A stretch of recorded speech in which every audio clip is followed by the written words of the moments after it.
Good morning to all. I welcome you all to the Day 2, the 5th International Conference on Recent Trends in Multidisciplinary Research, ICRTMDR-22 virtual conference organized by Institute for Engineering Research and Publication. I would like to welcome our honorable dignitaries one by one. Firstly, I would like to welcome our exclusive event speaker, Professor Syed Mohsen Bani Hashimi, full-time professor, Department of Media and Cultural Management, Islamic Azad University, India, Iran. Next, I would like to welcome our session speaker, Mr. Amit Ashokan, Director, Managing Partner, ICEDEV Global Consultancy, LLP, Mumbai area, India. The next session speaker is Next, I would like to welcome our session chairs. Dr. Riaz A. Sheikh, Head and Associate Professor, College of Business Administration, Jizan University, Jizan, Saudi Arabia. Dr. Shalini Agarwal, Associate Professor, Department of Management, Chandigarh University, India. Thank you all for joining us. I would like to take this opportunity to welcome all our presenters from across the world who have spared their valuable time in enlightening us with their latest research studies. I would also like to welcome all the attendees and participants to join us today. It is my pleasure to welcome all our special guests from all over the country from different walks of life. You come here to share the knowledge and experience with research scholars, students, academic persons, and industrial experts. It is now time to welcome Professor Syed Mohsen Bani Hashimi, full-time professor, Department of Media and Cultural Management, Islamic Azad University, Iran, to give a webinar on importance of multidisciplinary science. Professor Syed Mohsen Bani Hashimi is currently working as a full-time professor in Department of Media and Cultural Management at Islamic Azad University, Iran.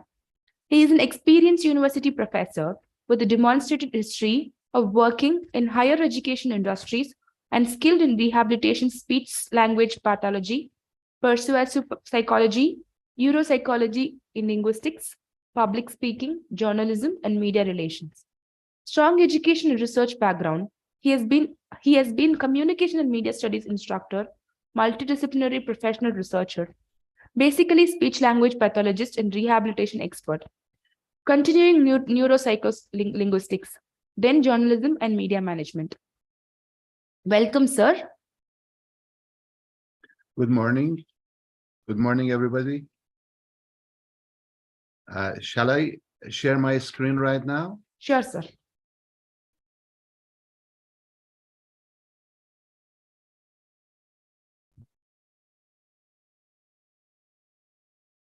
Okay.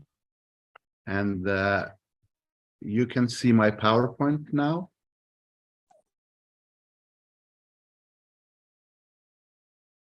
Yes? No, so we cannot see it yet.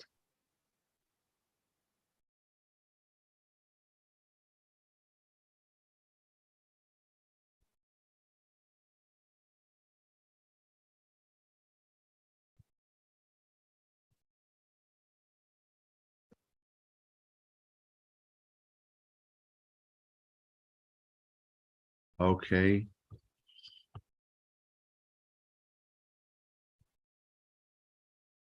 Is it shared?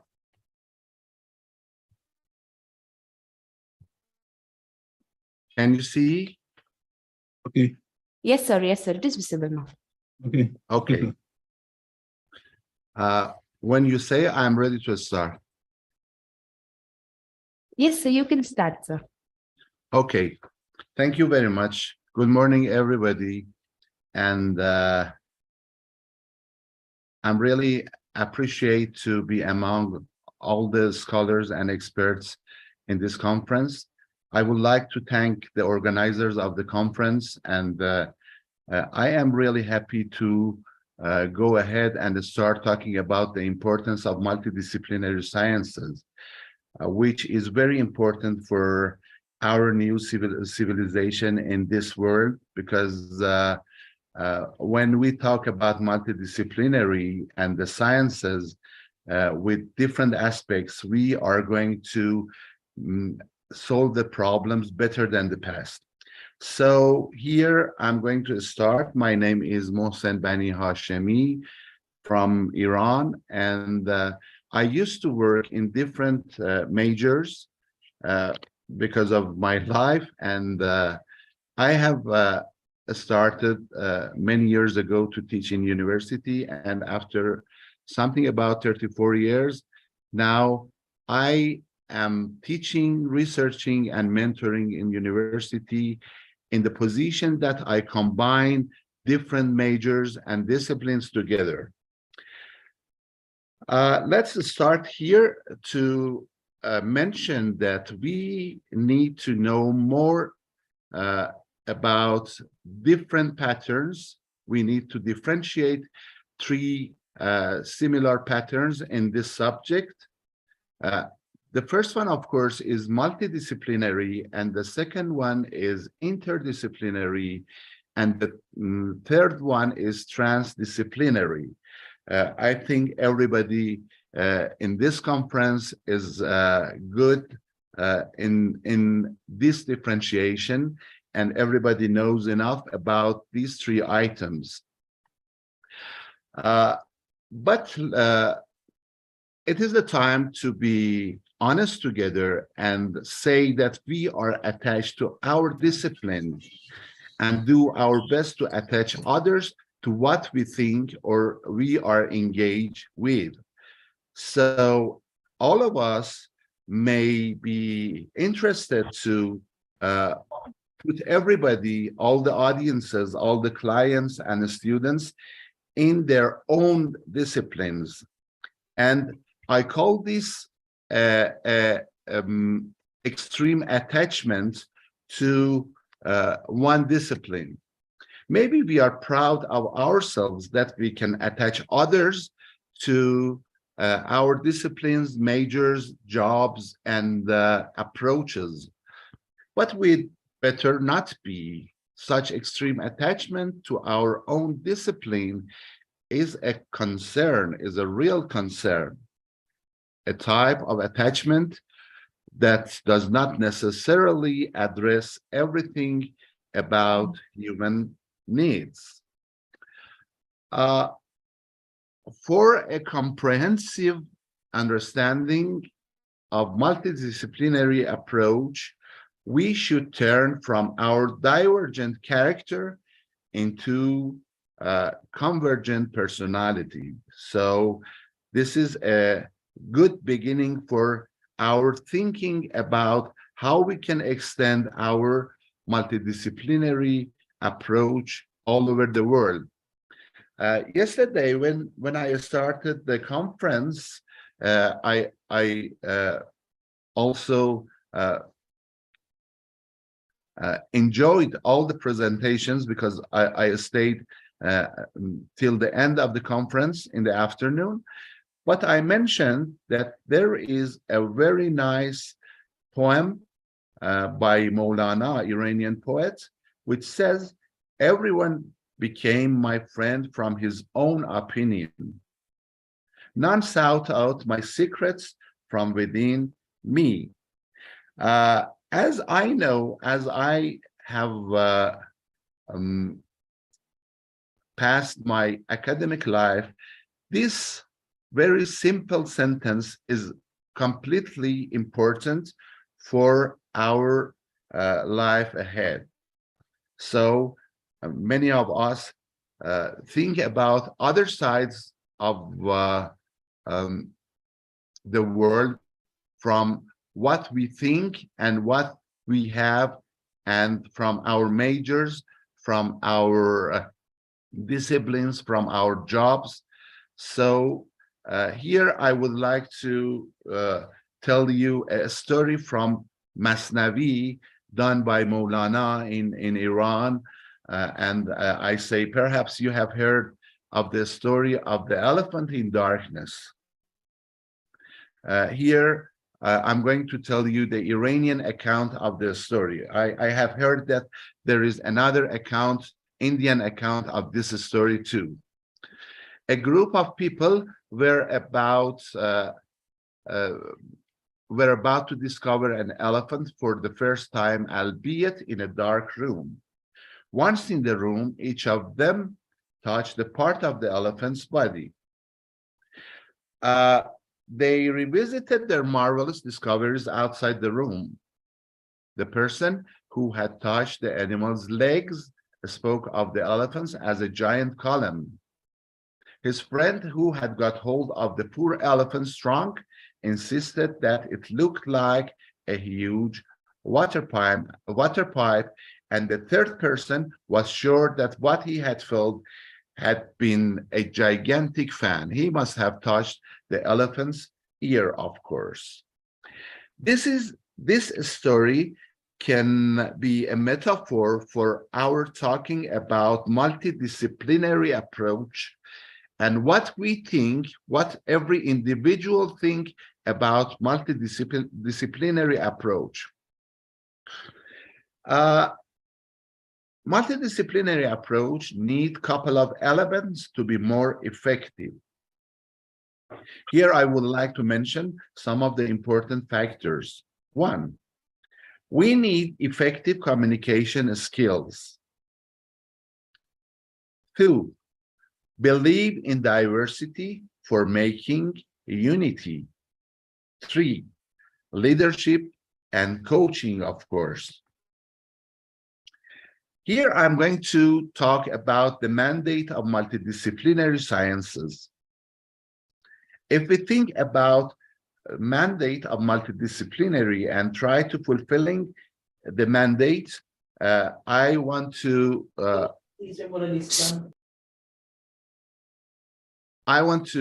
tell you that this mandate lies in the power to persuade different disciplines that sometimes are very far from each other.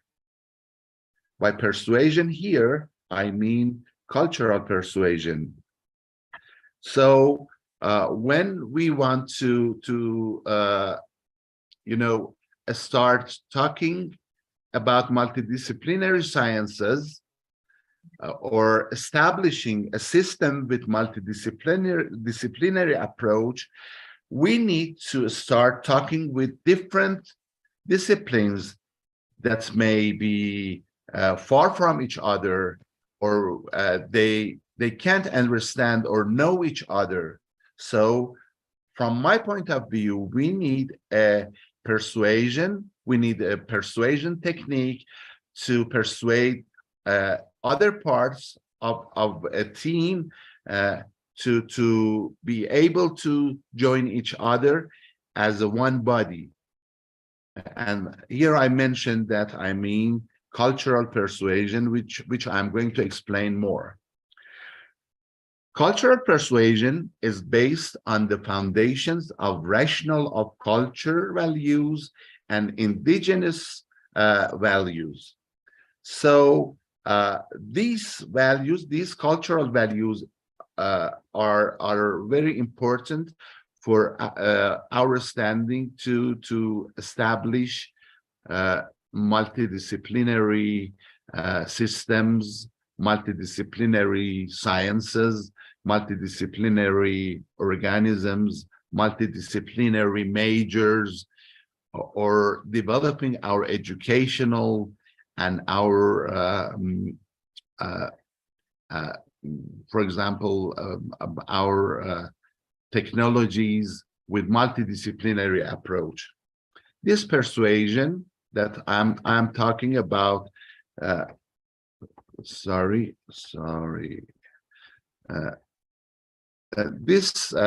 this persuasion has various details and draws a holistic map for our lives with the strokes of logic and culture. For better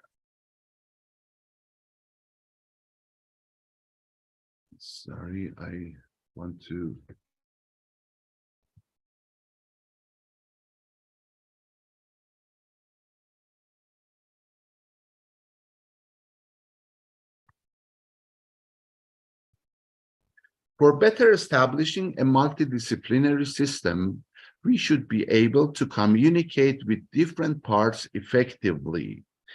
Here I am focusing and emphasizing that communicating with different elements of a system, of a multidisciplinary system, is very important. This effective communication may lies on the very interesting paradigm of communication, as I mentioned before, which is persuasion.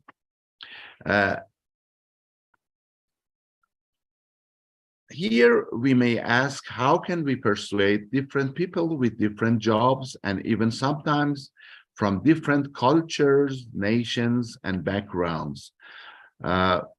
Let's say that India, our kind host, is very good sample for how it's possible to persuade different cultures for living peacefully with each other. But I would like to tell you an example from my country, Iran. As I know, India is the best sample for this diversity, for this capability and ability to persuade different cultures, for joining a unique group to work together, to share everything together, to respect each other, to understand each other, to work with each other, and so forth. But here I'm going to tell you something about Iran. About my country, in Iran, what makes the issue of persuasion in Iranian society complicated is its ethnic, religion, cultural, and linguistic diversity. As an example, it has always been hard to convey a certain message to the four corners of a nation who speaks languages as far apart as Farsi, Azeri, Kurdish, and Arabic, to name a few. In such a linguistic labyrinth, for example, Farsi, as the common language of Iranians, has been striving to serve as the common thread. This common thread is very important when we are talking about multidisciplinary systems. In a country where languages and even dialects demarcate ethnicities, cultures, and conceptions, this common thread has been strong enough. But the common national language has not been the only unifying factor in Iran. There are a number of non-linguistic elements that have served as a glue to stick the various Iranian cultures together. Knowing them will help us understand the cultural complexities in current Iran. I'm sure that my Indian colleagues are very familiar with what I'm talking about. Such overall diversity does not always look interesting, especially when one same message has to be conveyed to the entire population. For example, the news of the scorching heat mixed with dust storms entering the country, I mean Iran, from the southwest is hard to digest for northeastern Iranians who have never experienced such climatic oddities. You cannot sympathize with the heat-stricken citizens when you are not aware of a heat-stricken situation, and things are not always as simple as a heat wave. It becomes much harder for the media, for example, in the rain-rich province of Gilan, for example, when they try to make their audience cut down on water consumption in summertime. Water shortage has never been a problem in northern Iran. However, it is a chronic difficulty in the south, center, and south central parts of the country.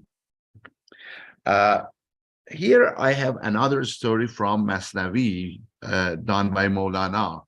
He said a Persian, an Arab, a Turk, and a Greek who were traveling together had only 1 dirham left in their pockets. The Persian said he would buy angur with it. The Arab said he would buy inab, while the Turk and Greek were for buying uzum and stafil respectively. Now all these words mean one same things, rape. Owing to their ignorance of each other's languages, they fancied they each wanted to buy something different. and accordingly, a violent quarrel arose between them. At last, a wise man who knew all the 4 languages came up and explained to them that they were all wishing for one and same thing. Let's go toward another part for thinking about multidisciplinary necessities. For ascending diversity, we should know the differences between multiculturalism, interculturalism, and cross-culturalism. Here, when we are talking about majors, sciences, and disciplines, we may use multiculturalism, interculturalism, and cross-culturalism, not only about the general culture, but also about the culture of a profession, culture of a major, or the social parts of our role in the society. So, multidisciplinary approach needs to have leaders to integrate and guide all the smaller parts of a big combination. And now we can easily start the important meaning of leadership. Let's use a sentence from one of the famous pioneers in management, Peter Drucker, which says, management is doing things right, but leadership is doing the right things. This is what we need for establishing our multidisciplinary systems. I would like to continue my speech with some questions which stimulate our mind to think about what is important for our paradigm in multidisciplinary. Are we willing to be a leader of our multidisciplinary fields? Are we looking to create a better leadership? Is it our desire to perform our leadership to last longer as we can? What is a true leadership for performing a multidisciplinary approach? What are the reasons that some leaders cannot continue for a long time? Do you know any instances of a successful long-term leadership? What are the characteristics of a great leaders in a multidisciplinary approach or multidisciplinary plannings? Let's be a bit braver and a bit honest together and say that regarding to theories of management and its history, many of them change every 10 to 20 years. Why is that? Why a lot of paradigms change every decade, and we say we put aside this one and we start this one? It is easy to say, as the world changes, so does our paradigms. But how come we can't make a universal formula that can cover the whole world and life forever with all of the changes? Getting a holistic understanding of universe is the main output of a multidisciplinary approach rather than looking at individual majors separately. A multidisciplinary approach integrates different parts of each one into a united body. For better understanding of multidisciplinary approach, I would like to introduce an old philosophical school named Unity in Diversity that may roots in unity and diversity, which based on the direction to creation of the world. A philosophical approach that our kind host of this conference is one of its pioneers. About diversity and unity, I'm not going to talk more but I would like to suggest to our interested colleagues to have a look to Sohrawardi and Mullah Sadra, which you can find the names here on the screen. To perform our multidisciplinary approaches, I want to ask if there is any common leadership philosophy exists today, regardless to time and location. It is difficult to give up our linear view that don't allow us to be able to perceive from more than one perspective from a holistic point of view. Many of us are not capable of opening our eyes to a holistic point of view. Looking just from our angle mandate us to think that we are the only one who is right and our knowledge and science of the best way for solving the problems. We just think our information is enough for the world, but it is wrong.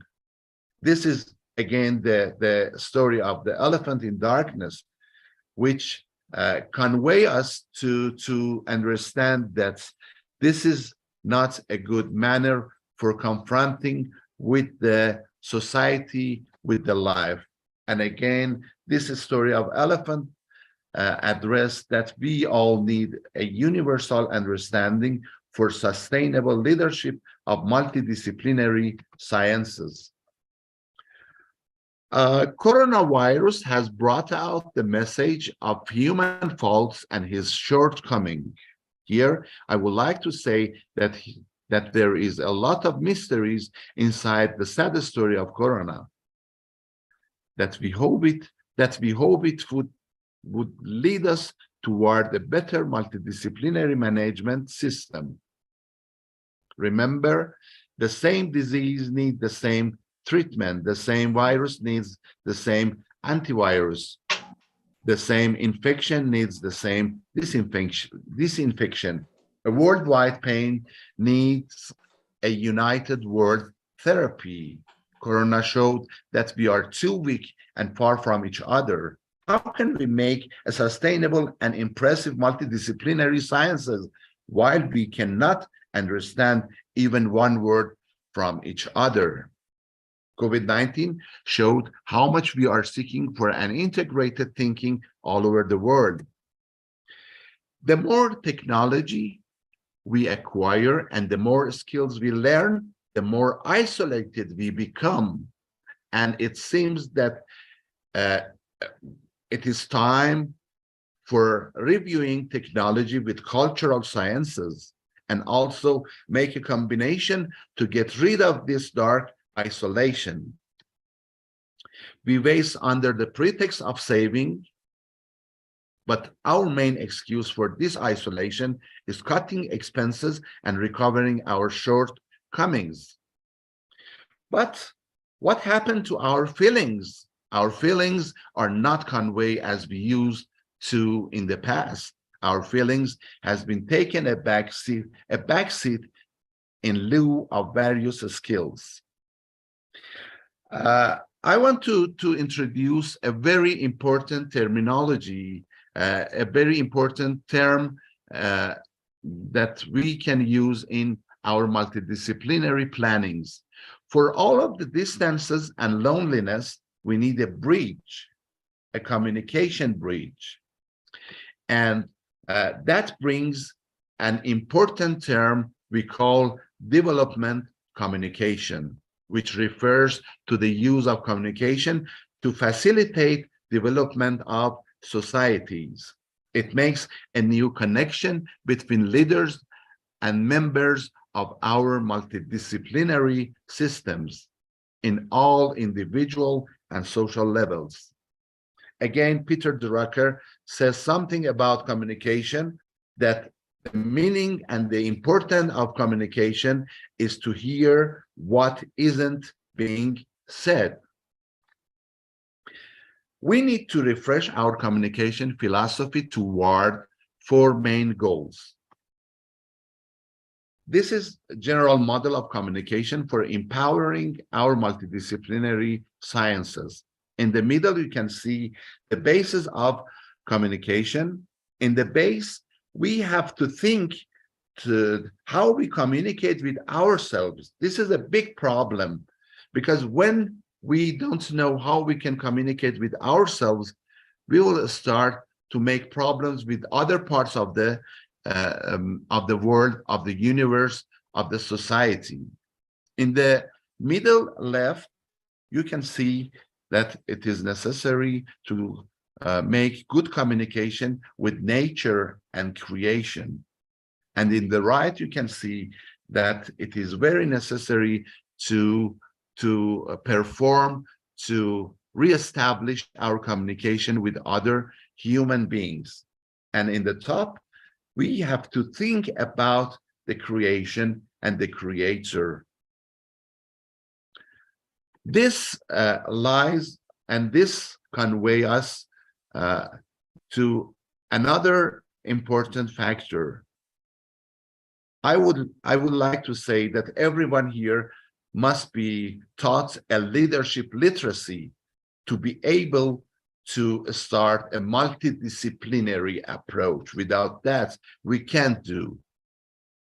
This is important to be supported by something I'm going to introduce to my colleagues in this conference, CQ. What is CQ? CQ is communication quotient. In the past, IQ was considered as an indicator of human intelligence. You know that. And later, scientists have added emotional quotient as an important factor in this area. But now, it is very important to understand we need art of communication.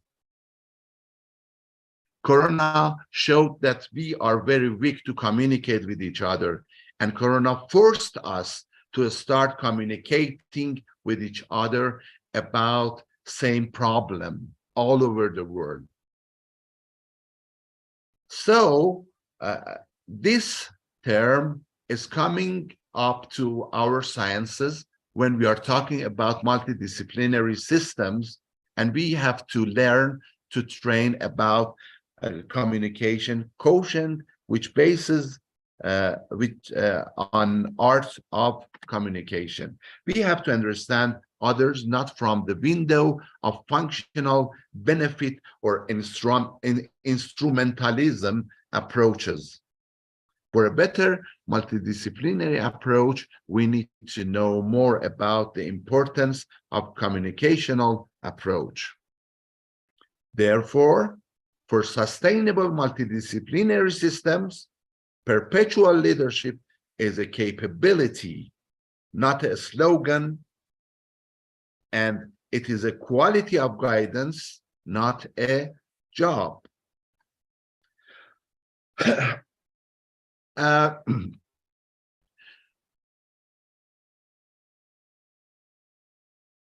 We need qualified leaders to develop our multidisciplinary approaches in different areas.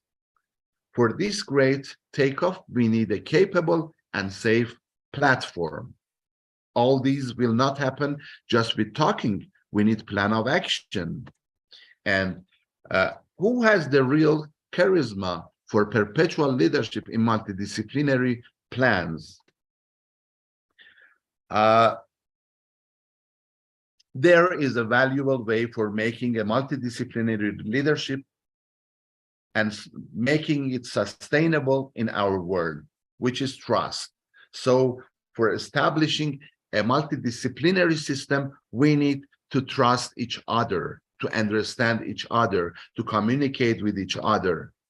And persuading, as we talked before, is one of the main reasons that we can make a trustful leadership in our multidisciplinary system. In fact, based on social studies, persuading someone or a society will produce trust. Trust is the main food for making an interactive understanding between diversified members to support performing and effective multidisciplinary sciences. Let's make it clear what we mean by persuasion. Persuasion is a two sides of the same coin. Persuasion has a positive connotation, but we are not necessarily positive. One of the most important aspects of persuasion, of persuasive communication, is gaining the trust of the members and clients. This may make reputation, and positive reputation build sustainable leadership, which is a great social capital by itself. What we need for gathering different bodies for multidisciplinary is what we are talking about. Persuasion and trust are two main factors that magically will make a reputation, and continuation of reputation will be created sustainable leadership. This continuity is very important for sustainable leadership, which is very important for our multidisciplinary systems.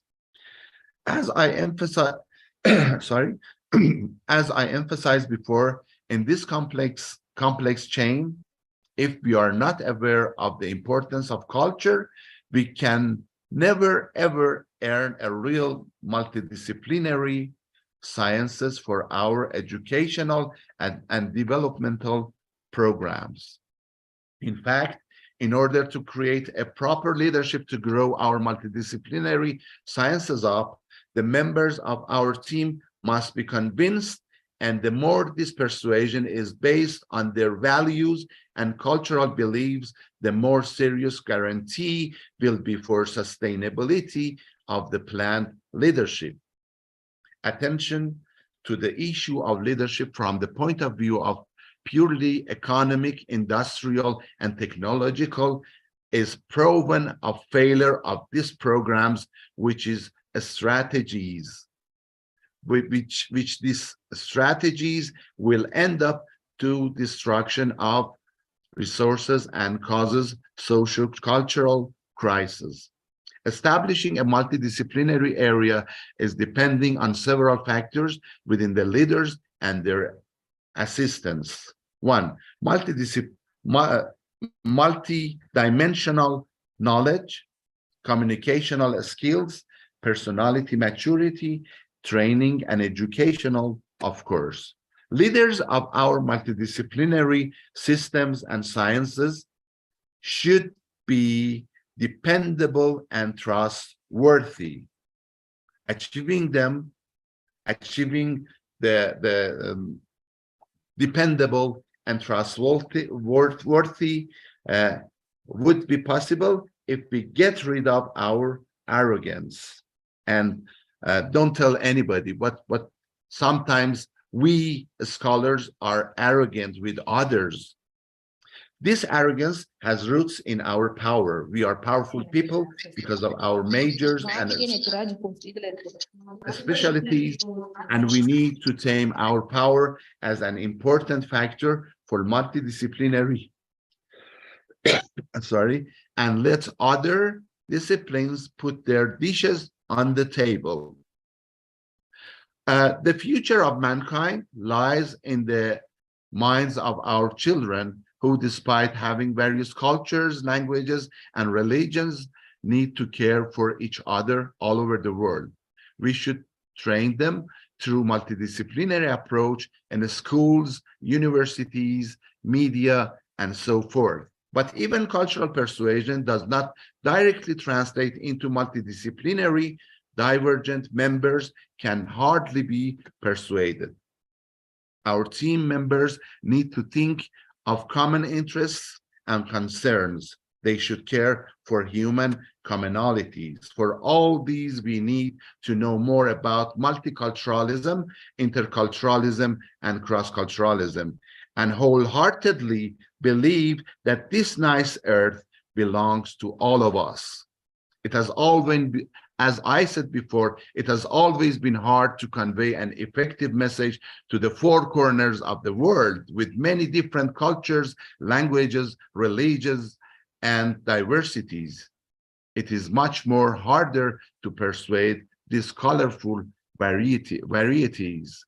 But I hope with multidisciplinary approach, we can do that, and finally, human will understand that the most valuable thing in this corner of universe is peace.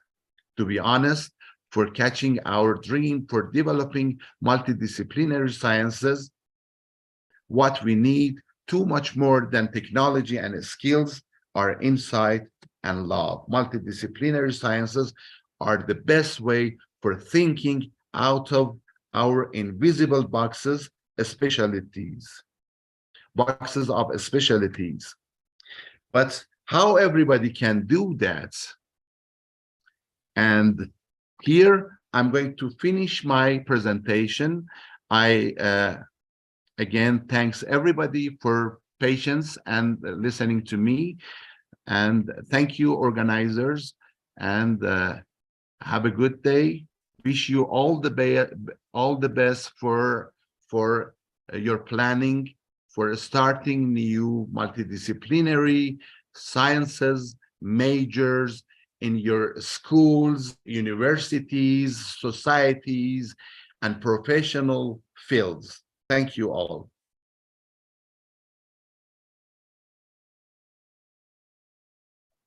Thank you so much, Professor Syed, for filling us with a very much knowledgeable speech.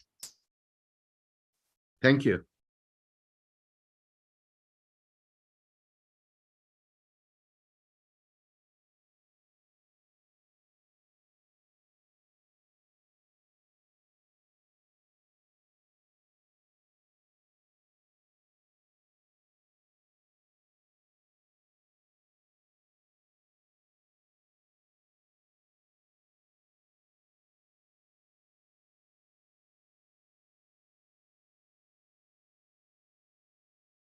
The much awaited session and core of our conference, the technical session, sets to begin. So I would like to welcome our session speaker, Mr. Amit Ashokan, Director, Managing Partner, ICERTMDR Global Consultancy, LLP, Mumbai area, India, to give a session talk. Mr. Amit Ashokan is currently the Director and Managing Partner of ICERTMDR Global Consultancy. He has nearly 2 decades of experience with both startups and established organizations on cross-domain solutions. His highlights include mentoring, management and IT consultancy, profit consulting and project management, with many years of experience in roles that blend business management and cross-domain development with information technology. Talking about his specialties, he has engaged in profit consulting, business development, enterprise software solutions, digital marketing, client relations, customer service, cross-domain expertise, business analysis and planning, team building and leadership, and project management best practices. We welcome you, sir.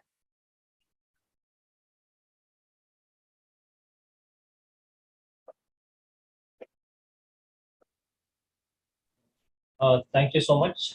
Thank you for this warm welcome. I believe I'm audible and visible as well. Yes, sir.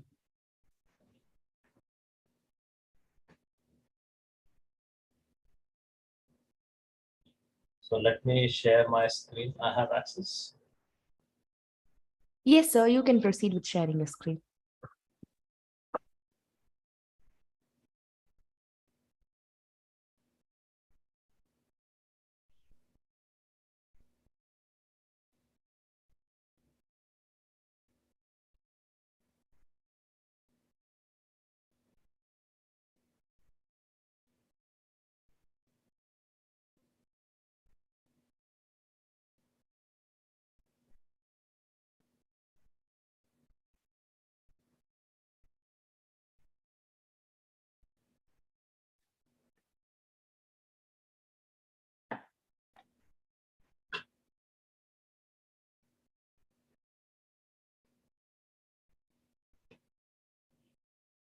I hope it is visible very well.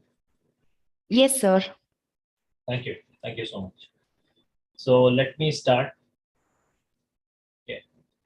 Participating as a session speaker for this 5th International Conference on Recent Trends in Multidisciplinary Research by ICRTMDR-22, organized by the Institute of Engineering Research and Publications. It's a great pleasure for me, right?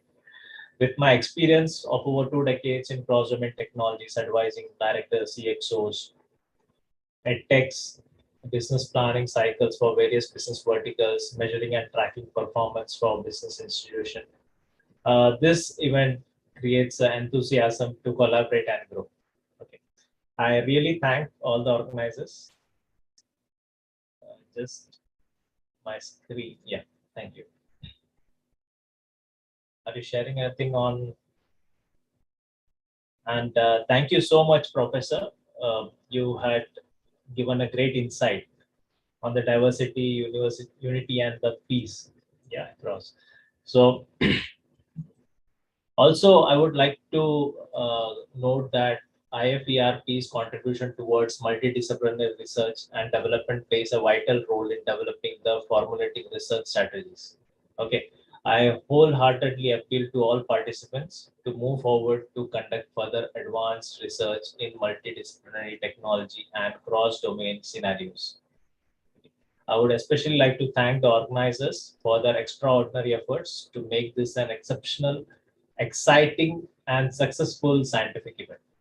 I also thank all participants. Finally, I wish the team ICRTMDR-22 all the best. Okay, so here we go ahead.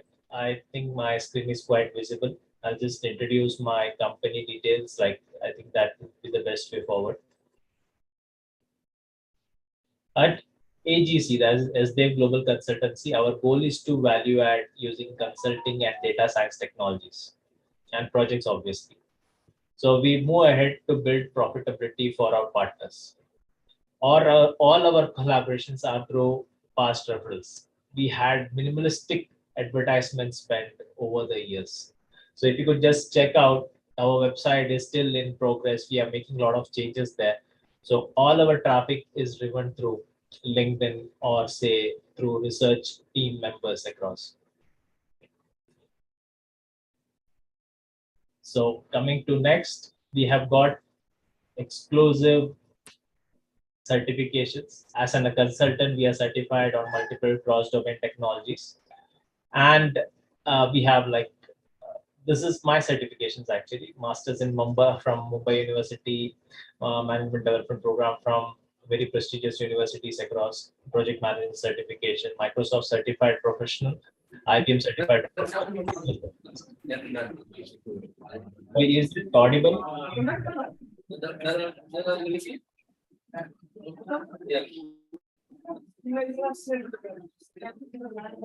Yes, sir, you're audible. Some background noise. Yes, sir. Yes, sir. I am trying to mute it.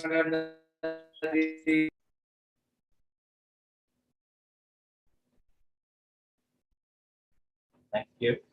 I'll just. I hope it is here now, right? Yes, sir. Thank you. So we have got exclusive testimonials as well, right from senior directors of JP Morgan Chase. With my also when I used to work for Computech, my chairman also, we work closely with each other. Okay, so I have got great amount of project experience working directly and with partner teams across US, Europe, India, Africa, China, Australia, New Zealand, Canada, Singapore, and name it. Like, that was a blessing that we were able to do a lot of projects and we had excellent success stories with our consulting approach. Okay, the consulting approach which we use is asking the right questions, because I believe that if you have the right questions framed, you are able to solve the problems faster. Okay, we have the what, why, and who, the model for problem solving. So that's how we actually extend our help to the partners or the clients. Some of our success stories are with investor analysis. This we did for a Canadian company where he had to map a lot of data analytics for different regions across. Then I'll just quickly go through some case studies as well. So this is my Agile case study. We use this methodology. We use this methodology as this has been implemented by global giants as well. This has led to 100% success stories for us. So I'll just share those success stories with you as well. Here, some of the success stories are with Punjab National Bank. Through partners, we have successfully implemented and delivered projects for Punjab National Bank, Oriental Bank of Commerce, and Wipro. Then I do mentor BITS Pilani MBA FinTech candidates as well. The very senior candidates, working candidates, online sessions. We did 100, like it was during COVID actually. That time of the lockdown was on, and we were able to deliver a lot of projects during this pandemic. Everything went online, mentoring was online. We did consulting for the Indian Navy. This was pre-pandemic time. We also did consulting for EB5 investors. These are some of my moments with the Indian Institute of Management Kozhikode, where there was paper presentation. So I was blessed to participate at that time.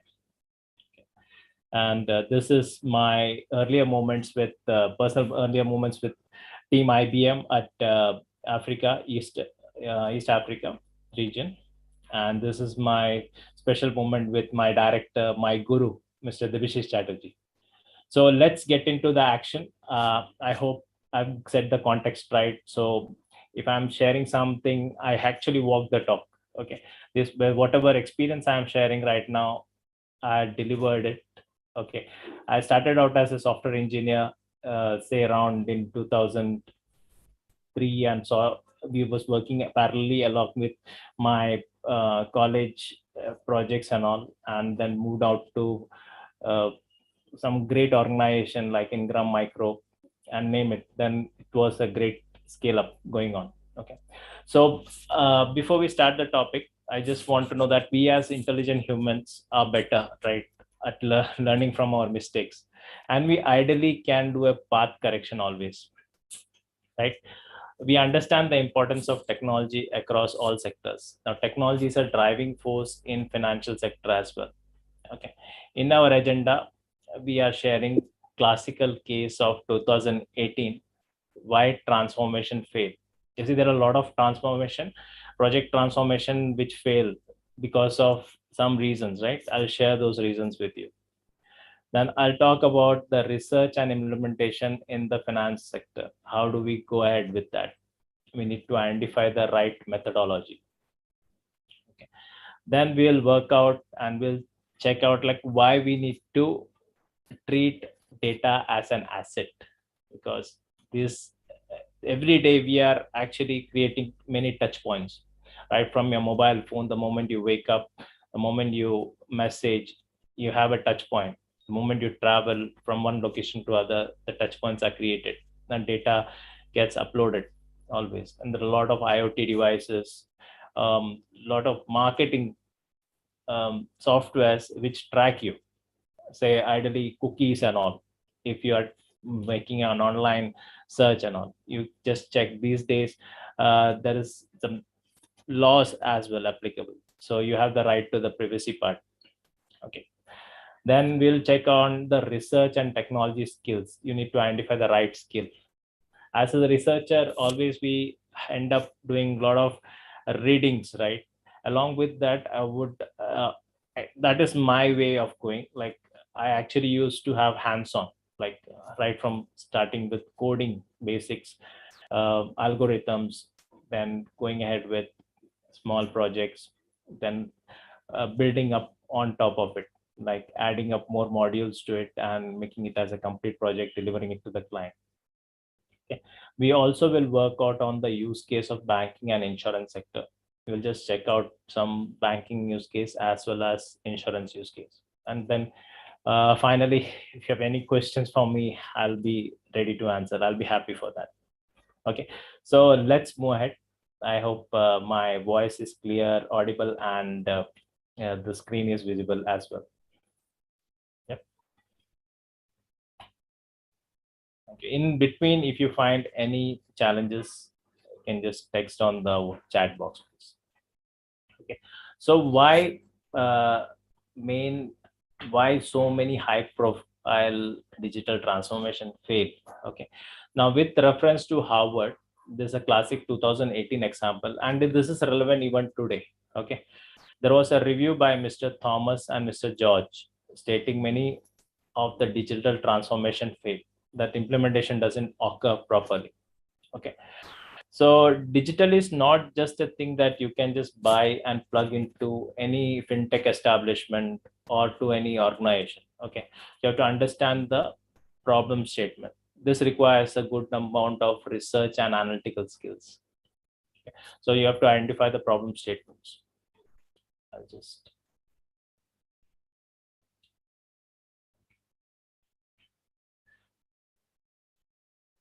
I'm seeing some messages. So okay, thank you. So you need to understand. Thank you so much for that. That truly is an inspirational statement which you have shared. Thank you so much. Okay.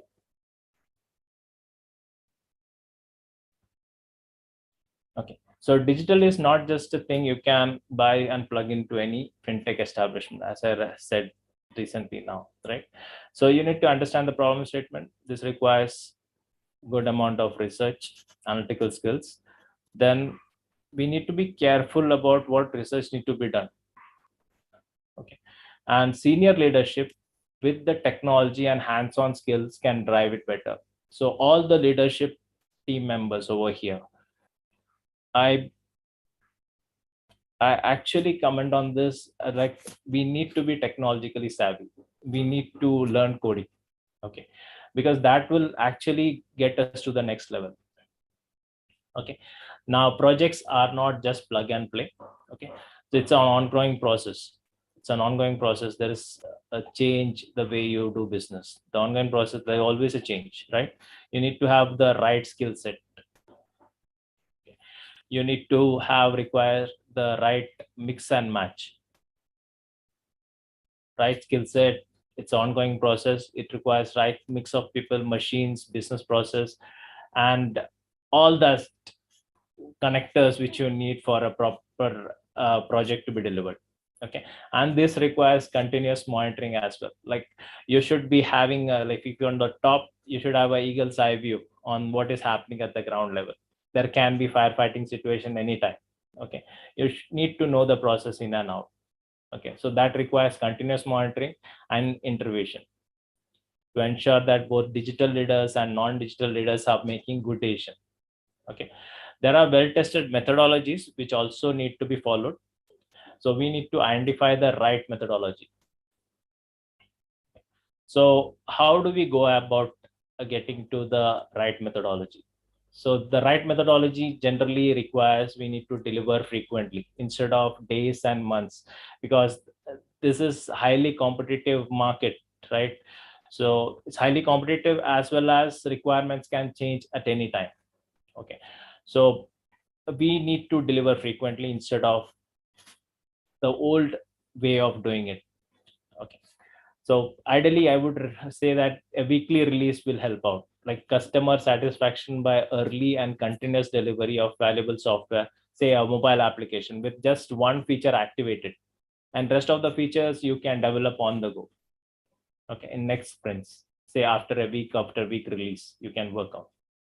Okay, same can be done for the research methodology. You just show the concept paper to your mentor, then come back with this revision, they come back. So we have a set of deadlines and communication channel open so that we can have a continuous growth.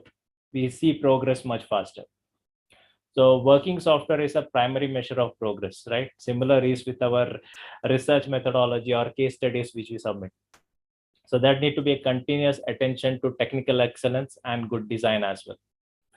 Then we need to have a sustainable development which is able to maintain a tech which we should be at a constant pace. Actually, we need to have technical excellence there. Okay, so most organizations state this methodology as agile. Why? Because agile means continuous incremental improvement through small and frequent release. Okay, the term agile is most commonly associated with software development, okay, as the project management methodology. there is a lot of research being done there, because there are a lot of organizations which have different research methodology, which they give you, like you can go ahead and give the papers as well, and you can get certification done. So before we go ahead with the implementation, we need to do a proper groundwork. We need to do a proper research on that. Okay. So I'll just go ahead with the agile part, agile methodology.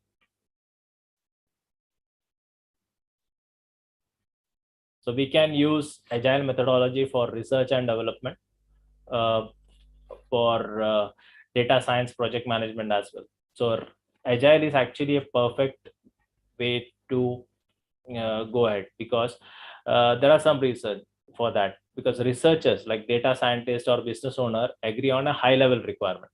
Okay, there is always a project backlog. So early in the development life cycle, they can keep reviewing them as the project grows, or as you work on your papers, you can go on reviewing it. So as a business owner, can review the model or the solution and make decision and changes throughout the development process. So gathering and document detailing requirement in meaningful ways often more challenging part of the research or say any data science project. So you should be agile in that way. Okay. Now the business owner may not have a detailed view of the necessary data quality. Okay, so there is always a way which the process evolves. Okay, there's a precise business outcome which is need to be modeled, or how the model output will be integrated with the decision systems. Second, agile data science produces evolving models. So release which are very user focused can be identified. Okay, and we can do that by frequent reviews and the direction from business owners as well. Okay. The business owners, due to this, business owners have a great interaction. They actually gain a strong sense of ownership by working directly with the development team or the research team throughout the project. Okay, now that we have seen this, agile and data science are good for research methodology, we have a different framework as well. There are different multiple frameworks which we can share, but if we go ahead with the framework, we may run short of time. So let me go ahead and tell you about what is data science. So we have talked about all about methodology now. So what is data science? So data science, as it's actually a new field, but now you can, is it like, some may feel that is it a room filled with scientists and businessmen with charts and dashboards? No, it is not that way. Okay, or is it related to something with stocks and all? Yeah, we can say there are a lot of things here. The core of data science doesn't concern itself with specific database implementation or programming language. Okay, so what exactly is data science? I'll show you in a jiffy now. Okay, you can see data science is this way. Okay, you can see over here, it's a marriage actually. If you check wiki, it has a different definition. Okay, data science is an interdisciplinary field that uses scientific methods, processes, algorithms, and systems to extract knowledge and insight from noisy, structured, and unstructured data, and apply knowledge and actionable insights from data across broad range of application domains. Okay, so it mainly starts with data. Okay. Data science encompasses preparing data for analysis, including cleansing, aggregating, manipulating the data to perform advanced data analysis, just like what you do for reports, right? For research reports, right? When you write your research. So for analytical applications, and we have to work out in this way. Like data scientists can then review the result to uncover the pattern and enable business leaders to draw informed insights. So now, once you have done with your data collection, cleansing, aggregating, and all, you can use the right methodology. You can use the way you want that to be analyzed. Okay, you can perform advanced data analysis. Okay, now before that, I would just recommend all of you that we need to treat data as an asset, because data itself is like a gold mine. Okay, we need to check all the checkpoints. Okay, right from say patient's heartbeat, like we have all of you right now these days have smartwatches. Okay, that checks your pulse, they checks your, that some use cases wherein the pulse rate went low, the smartwatch triggered an alarm directly calling a SOS or sending a SOS signal to the patient's near and dear ones, and the patient was immediately admitted to the hospital just because the data was collected, and the data was sent across, alert was received on time. Okay, so he was saved, the patient was saved. Okay, so business researchers need to treat data as an asset. Business are collecting more data than they know what to do with them. There are a lot of data you can find. It's a gold mine. Like in every banks or any company, you will find a lot of Excel sheets with a lot of data. Okay, but we need to know which one to take, what to be cleansed. So you need to turn all this information into competitive gold. They'll need new skills and new management style. So that's why I did emphasize on learning programming, because that will help out to cleanse at your level, individual level. We can work on the data. Okay. Now comes the skill set. We need to identify what skill set is required to be a data analyst or a data scientist. I know most of the delegates here are extremely highly talented and great with great credentials, right? But I just, for those who are not aware about what type of skill set, I'm just sharing it again. Okay, for being a data analyst, you need to have a 4-year degree with statistics, mathematics, business, IQ, as well as more focused on analytics.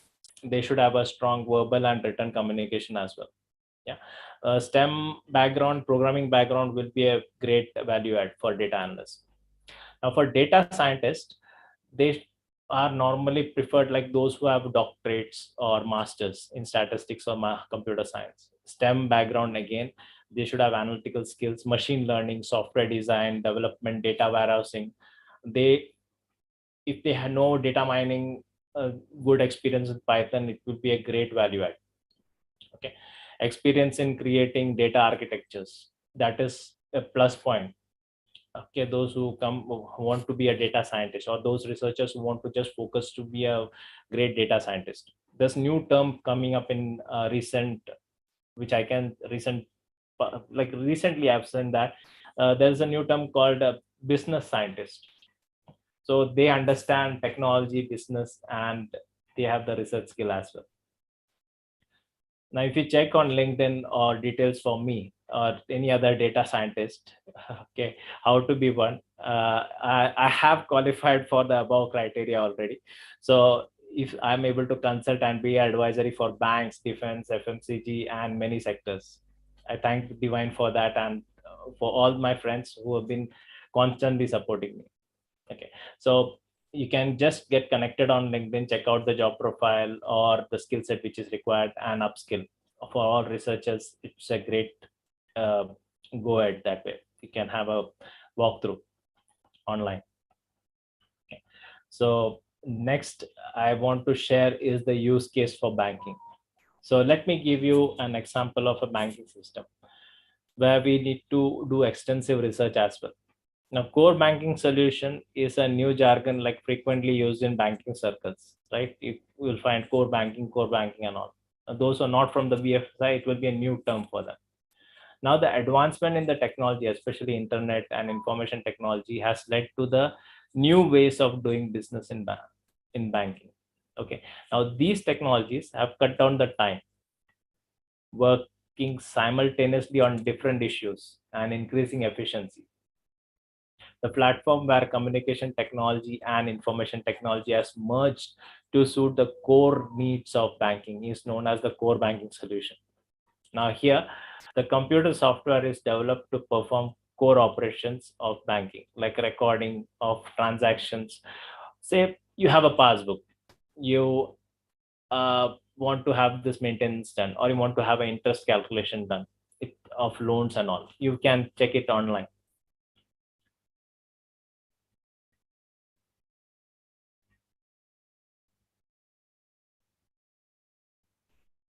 Okay, thank you.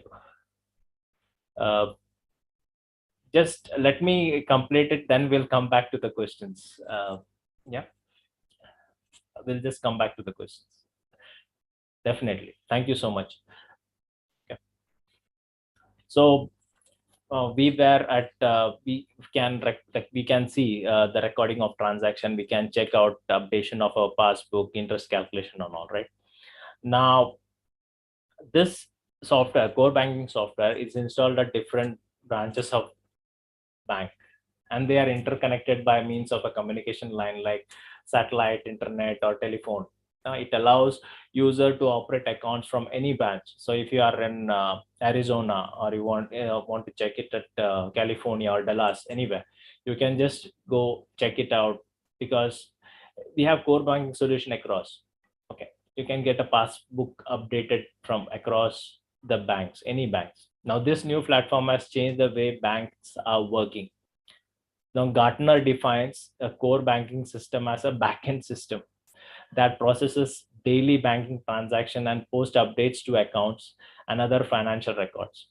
So, core banking system typically includes deposit, loan, and credit processing capabilities with interfaces to general ledger systems and reporting tools. So strategically, spending on this system is based on combination of service-oriented architecture, right, and supporting technologies that create extensible agile architectures. So that's where the advantage is. So with that core banking solution, we have different other technologies where we connect, like say CRM. We connect to CRM, we get the KYC done, customer relationship management tool. Okay, we get the KYC done, we can check the profile of the customer, whether he is a good customer, whether he can buy more from the bank. So you can get customer data from KYC, pull out that you have CASA versus total deposit, that is current account, savings account versus total deposit, aggregate it, do advanced analysis.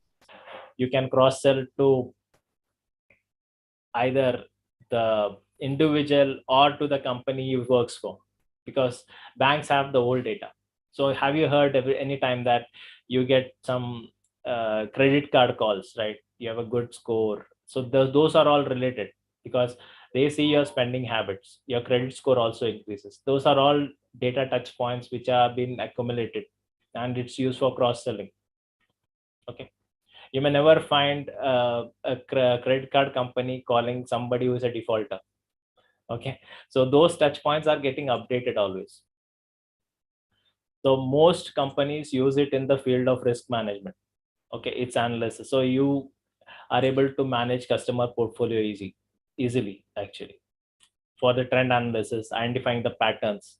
Okay, here it uses business intelligence tools, like say if you want to check for fraud detection. Okay, that's the most critical part of any financial institute. Okay, now in this case, like AI or data science, even everything is used, like there's a mix of programs as well. Even there is when there's a small malfunction or a glitch that may lead to financial loss, like in real time we can't say that. So that's the reason we have a lot of multi-factor authentication. Real-time predictive analytics helps in enhancement of this fraud detection, as well as like this is combined with the cybersecurity part as well. Okay. Now you say in case you try to access your bank details from somewhere and you moment in some time, you are just flying across to some other state, you may find a little of glitch. Maybe the multi-factor authentication will come up again. Those are all been programmed so that there is no fraud happening with your login. Okay, so this technology helps to identify potential fraudulent transaction that are held during the time of any activity. So it also blocks the session in case of a case is detected, usually in your financial activity. Now I'll just state, now we all subscribe to credit cards. We have credit cards, right? We subscribe to services online. So if your bank system detects any repeated challenge on the access time of the credit card service, say if you are in India, and if they see that your credit card is automatically swiped, or the amount is been detected from your account, the credit card company just blocks it for some time. or they'll send a new card to you, no credit card. The old number will not stay if there is a repeated action happening against that card. Okay. Now, next is data management. Managing enormous amount of data is a challenge. Okay, that is for any financial specialist. So he has to actually check out for a lot of data, which is structured, unstructured. Okay, this here also we use technology. We can have this KYC application digitized so that it's easy to collect the touch points and cross sell. Okay, so this is the use case which I shared right now on banking. Now, similarly, we have use cases for insurance. Okay, I'll just share that as well for you.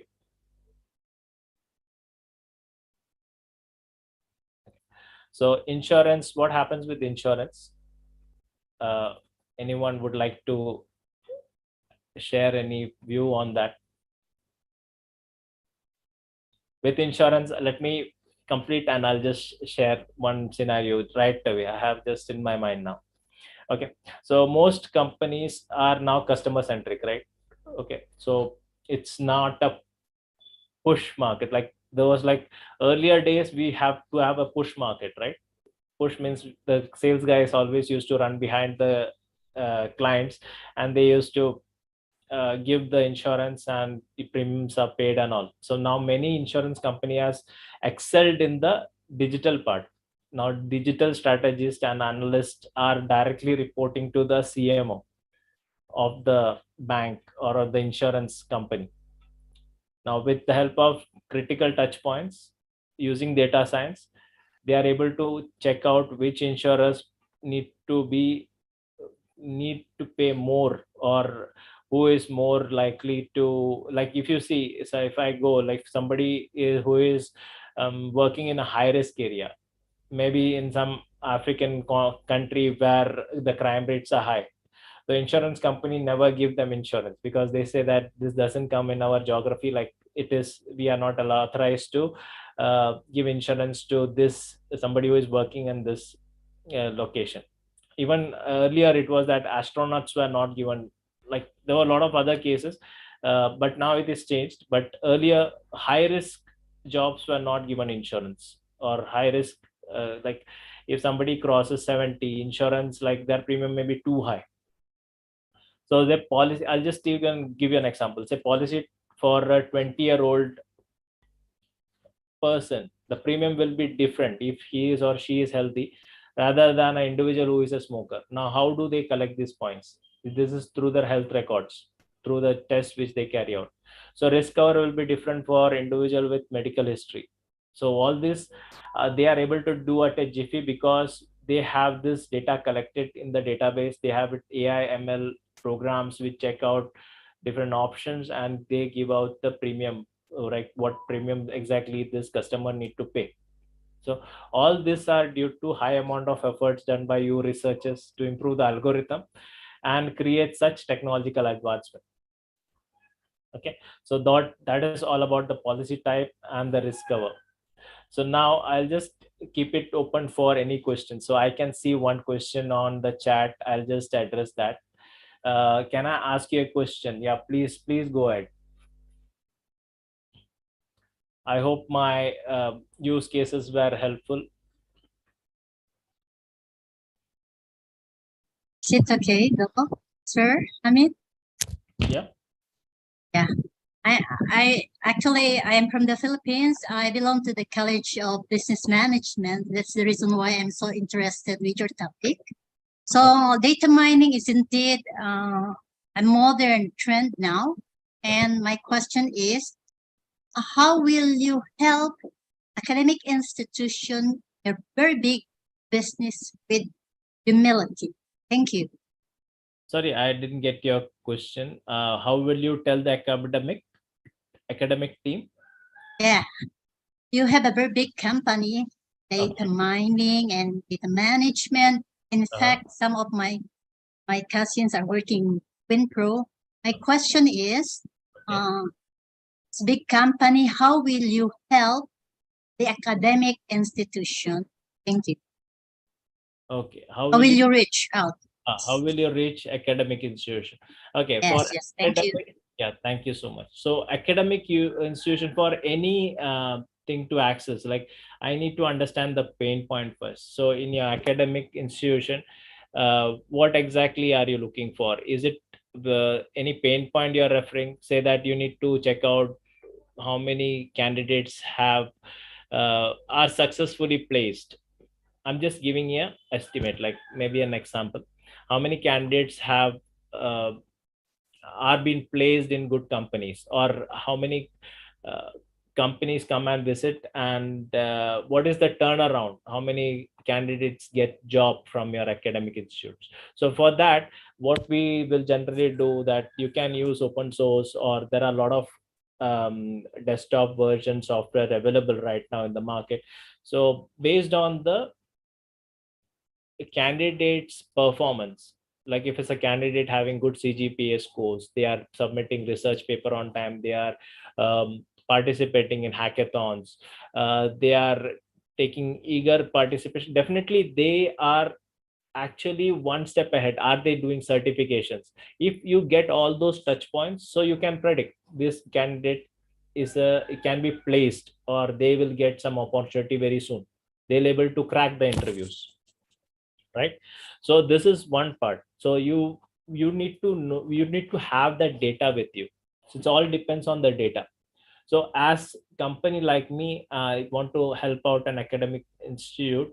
What we can do is we first uh, share knowledge to the candidates, what touch points. So just like what I do for Bits Pilani, or say any college across universities, they call us for mentoring sessions. Okay, what I suggest to them, just go ahead, check the market, like in the job description, what are the skills which is needed. What are those the, Thank you. thank you, thank you. So we can help you out on that as well. Like we can just get, you can get connected on LinkedIn, and we can definitely guide your academic institute. Okay, so I have another question. One of the key ingredients to economic development is functional technology. Yeah, right. Thank you, Amit Ashokan. Your company is in the heart of it. Thank you so much for that. Thank you. Yeah. Any other questions? Any other? Good afternoon. I was the one who posted that. Can I ask a question? Thank you. Yeah. Can I ask a question, Mr. Ashokan? Please do. Please do. Yes. I'm from the Philippines, and it is a little bit of there's a big gap between what we teach our students, especially in technology, than what is really happening in the industry, because technology changes so fast. So that when our students graduate, there seems to be detached from what is really happening in the industry. May I know how the situation is in your country? Thank you. Yeah. So yeah, thank you for that question. The situation, there's a global economic challenge going on. You can see a lot of layoffs and things happening, but right now the jobs are still there.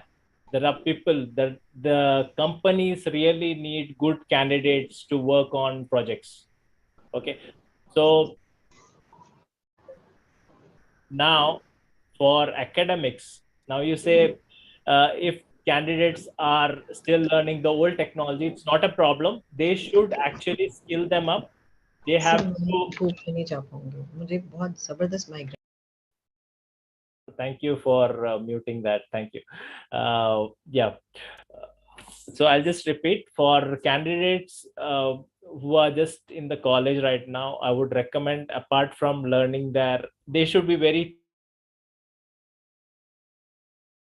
with their DSA algorithms, coding basics. The basics should be very clear. If basics are clear, they can go ahead for vendor certification, say Microsoft, IBM, or whichever area they want to work with. Okay, they can go for freelancing opportunity right from the college time itself. Okay, so as a faculty, or as a senior professor, as a principal of the college, they should facilitate students to learn these kind of vendor certification. Actually, that is what I'm assisting right now, right? What we do is we actually enable students to go ahead with AWS certification, Azure certification, cloud certification, so that students upskill themselves. They have to learn their college syllabus. Apart from that, by the time they are in second year, third year, they have to clear some minimum 2 or 3 certifications, which is very relevant in the market, so that they can be updated. Because as you rightly said, technology changes very fast, right? So we need to help those students. We need to guide them. We are the gardeners. Those students are the plants. So we need to correctly point them, like we need to take care of them. Okay.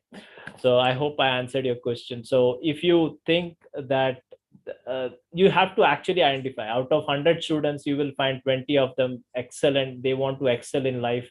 Rest of them, we can't say anything. They are either in the middle, or they want to, if we give them a push, they can go to the next level. Okay. So if you share the goal with them, this is the goal you will reach. Check for the job description. In the online portal, there are a lot of sites, Glassdoors and all. You can check the job description. What is the CTC, or the amount of money they can make with getting those skills updated? So with that, that can be a motivation for them to learn 2 certifications. Yeah. And definitely with huge number of candidates, they can directly go ahead with the certification. You can get a good discount for that as well. So the students' pockets won't be disturbed in that way. Yeah. Thank you very much. Thank you. Thank you, Anmol. Yeah, you're MTech student, definitely satisfied with your thoughts. Thanks for guiding. Yeah, actually, we are guiding. We are actually working on it. Actually, whatever I've shared right now is my hands-on experience. So I'm working with the candidates on the DSA part, like data structures, algorithms. I'm working with senior guys who are doing their MTech, MBA, FinTech. So I'm a mentor to Bits Pilani. So that's why I'm able to share all this. Thank you, Anmol, for that. Thank you for that. Any other questions for me?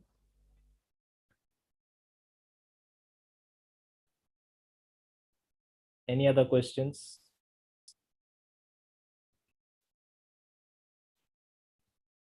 Audience, if you have any questions, you can raise it now.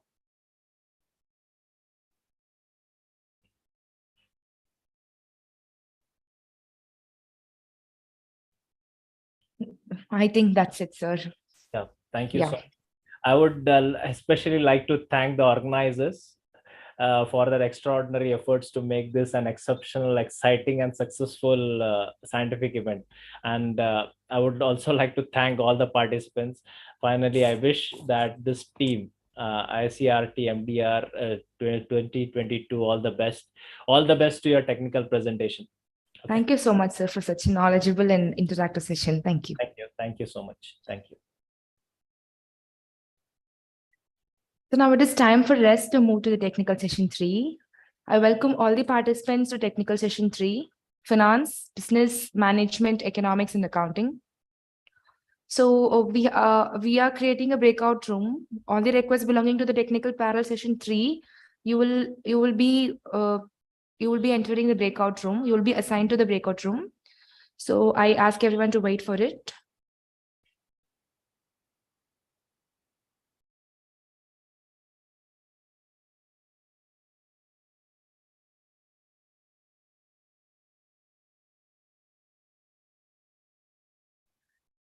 Before that, I would like to ask all the participants to switch on your camera so that we can have a group photo, a virtual group photo. Yes.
Thank you. Thank you so much, everyone.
So before we move to the breakout room, I would like to welcome our session chairs, Dr. Riaz A. Sheikh, Head Associate Professor, College of Business Administration, Jazan University, Jizan, Saudi Arabia. Welcome, sir.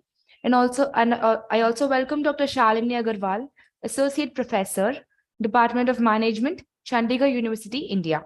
Welcome, ma'am. Thank you.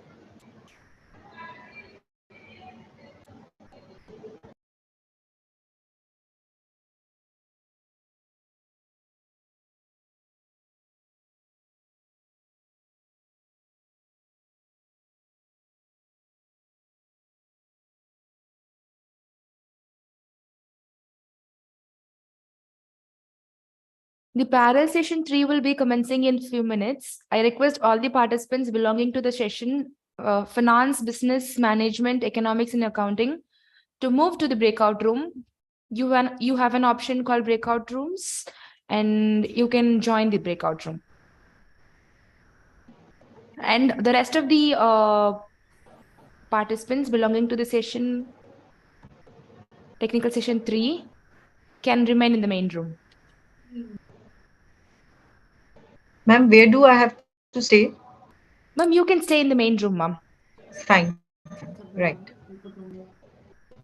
May I know whether we will stay or we will go to the breakout room? Who do we know? Who among us will go to the breakout room and who among us will stay? Thank you.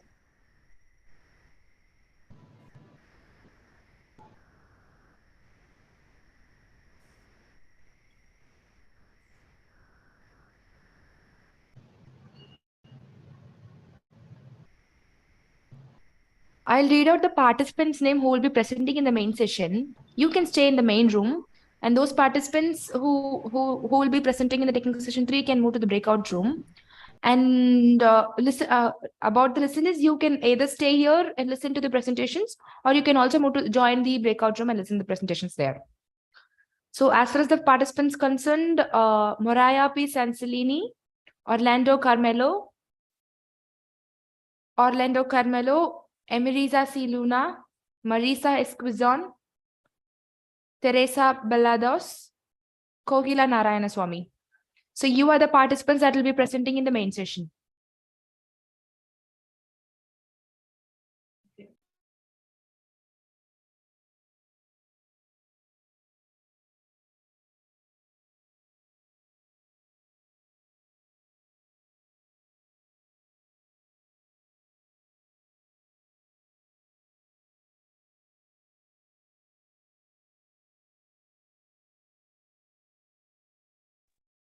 Let us start the main session.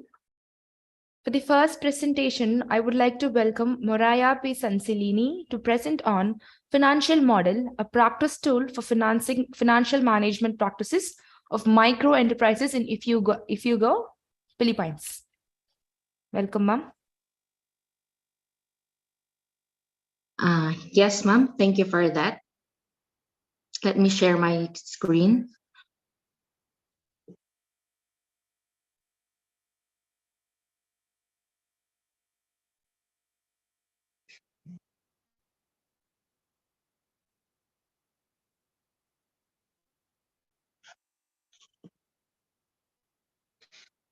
Can you all see my shared screen?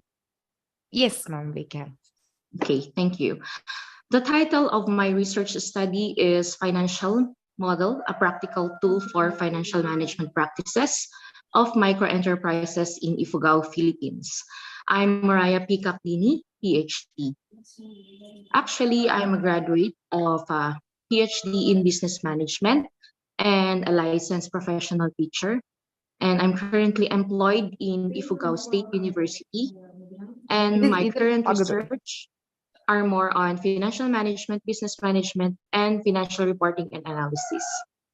For the abstract of the study, I come up with the discipline with the study of microentrepreneurship, incorporating the discipline of financial management in order to develop a proposed financial model. For the introduction, microenterprises are now growing business industry, and microentrepreneurship plays an important role in poverty reduction, job creation, rise in GDP, entrepreneurship, and innovation across countries. And actually, microentrepreneurship can reduce poverty and creates employment opportunities. And many microenterprises started every year but fail in their infancy stage due to lack of financial management knowledge.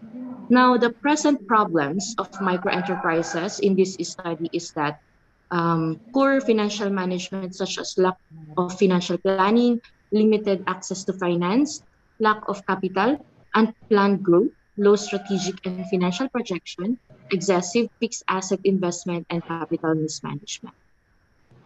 The methodology of the study, descriptive survey method was used, and the sampling recruitment, quota sampling was used with a sample of 80 microenterprises.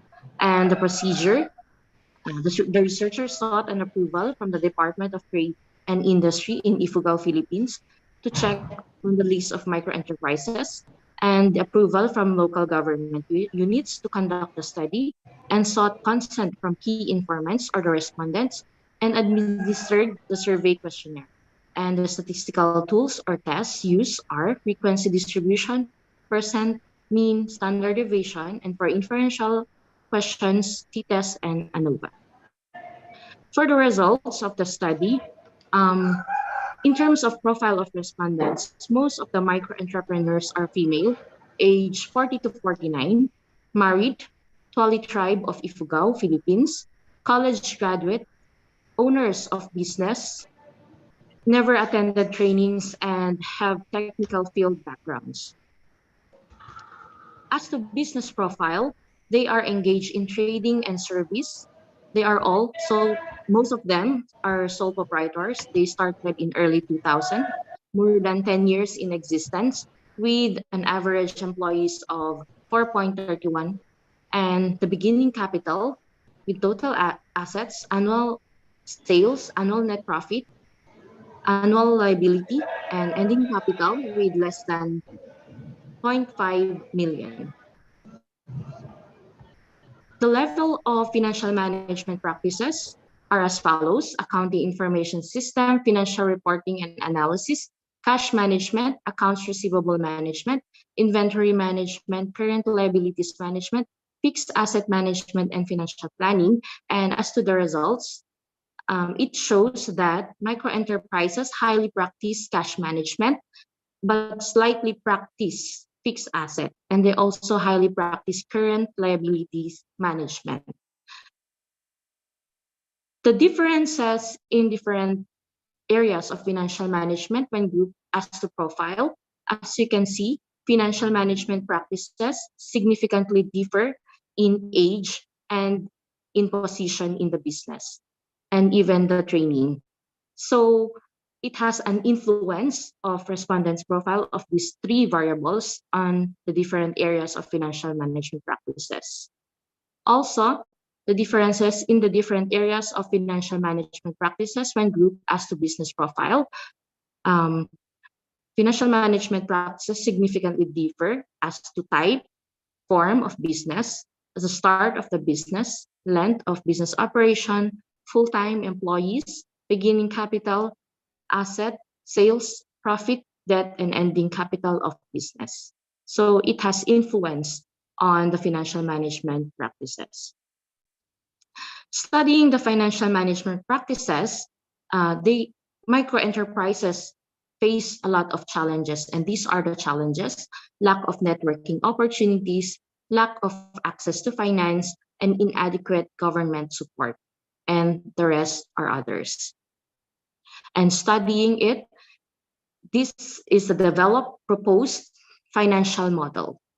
And based on the significant findings of the study, this financial model is a building a good foundation for microenterprises of Ifugao, Philippines. In building microenterprise, it starts in accessing funds such as combination of debt and equity. And these funds must be invested in assets like inventories. They need to hire people, such employees, to generate sales on these inventories and sell it on cash basis and credit basis. And then from these sales, it will be deducted on the cost of inventories to produce profits. And basically, that is the goal of financial management achieved by the micro enterprises in Ifugao, Philippines. And the profits goes back to the investors. Conclusion of the study: microenterprises in Ifugao, Philippines mostly face challenges, and therefore financial model serves as a practical tool of microenterprises in Ifugao to adopt in managing their finances well. And this is a guide for them to have an effective and efficient financial management that is put into practice. Thank you for listening. All the best, and the best is in you.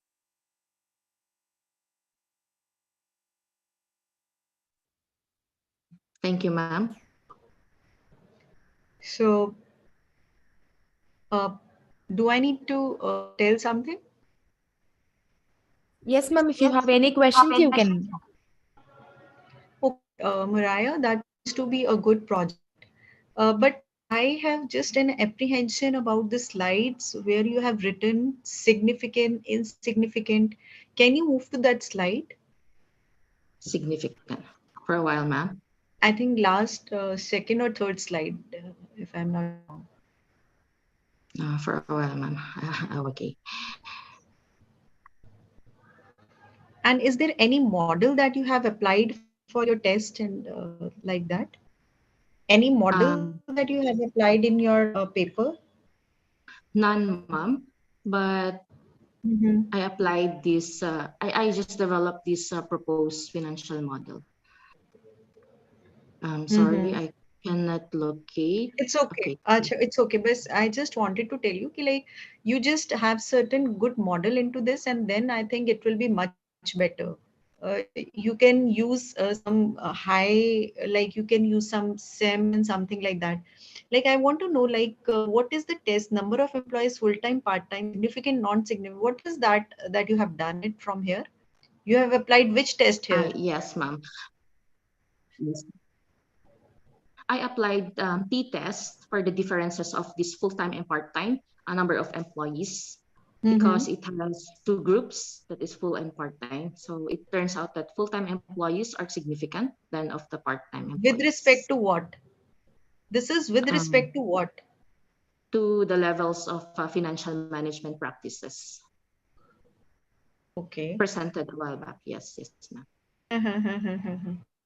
Okay, fine. I think you should have a certain model into this, and it will be much better. You apply maybe certain high level to as well. Like you have applied this is a secondary data. This is all secondary data or a primary data collection that you have done.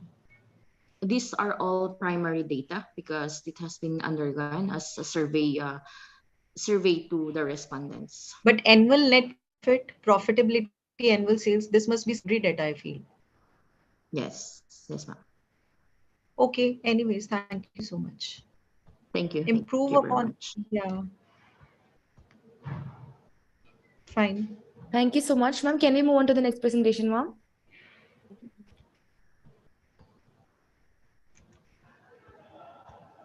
Okay, for the next presentation, I call upon Orlando Carmelo to present on internal control and forensic auditing in public entities.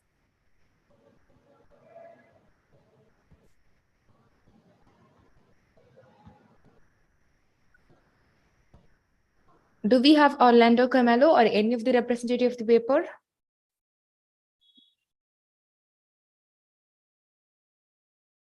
Okay, so to present the next paper, I call Emerisa C. Luna on the paper title, Coastal Community Profiling and Coastal Environmental Assessment of Manila Bay Areas in Kuwait City. Good day, everyone. Allow me to present my slides. Good morning.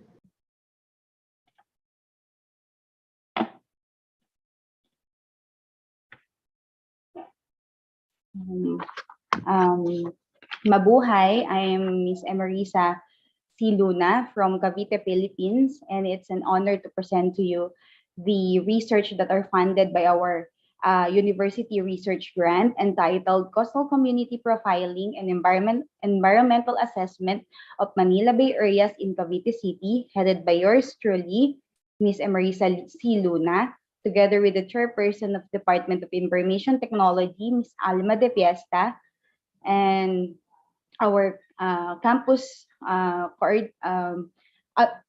administrator, Miss Maria Cristina J. Baisa.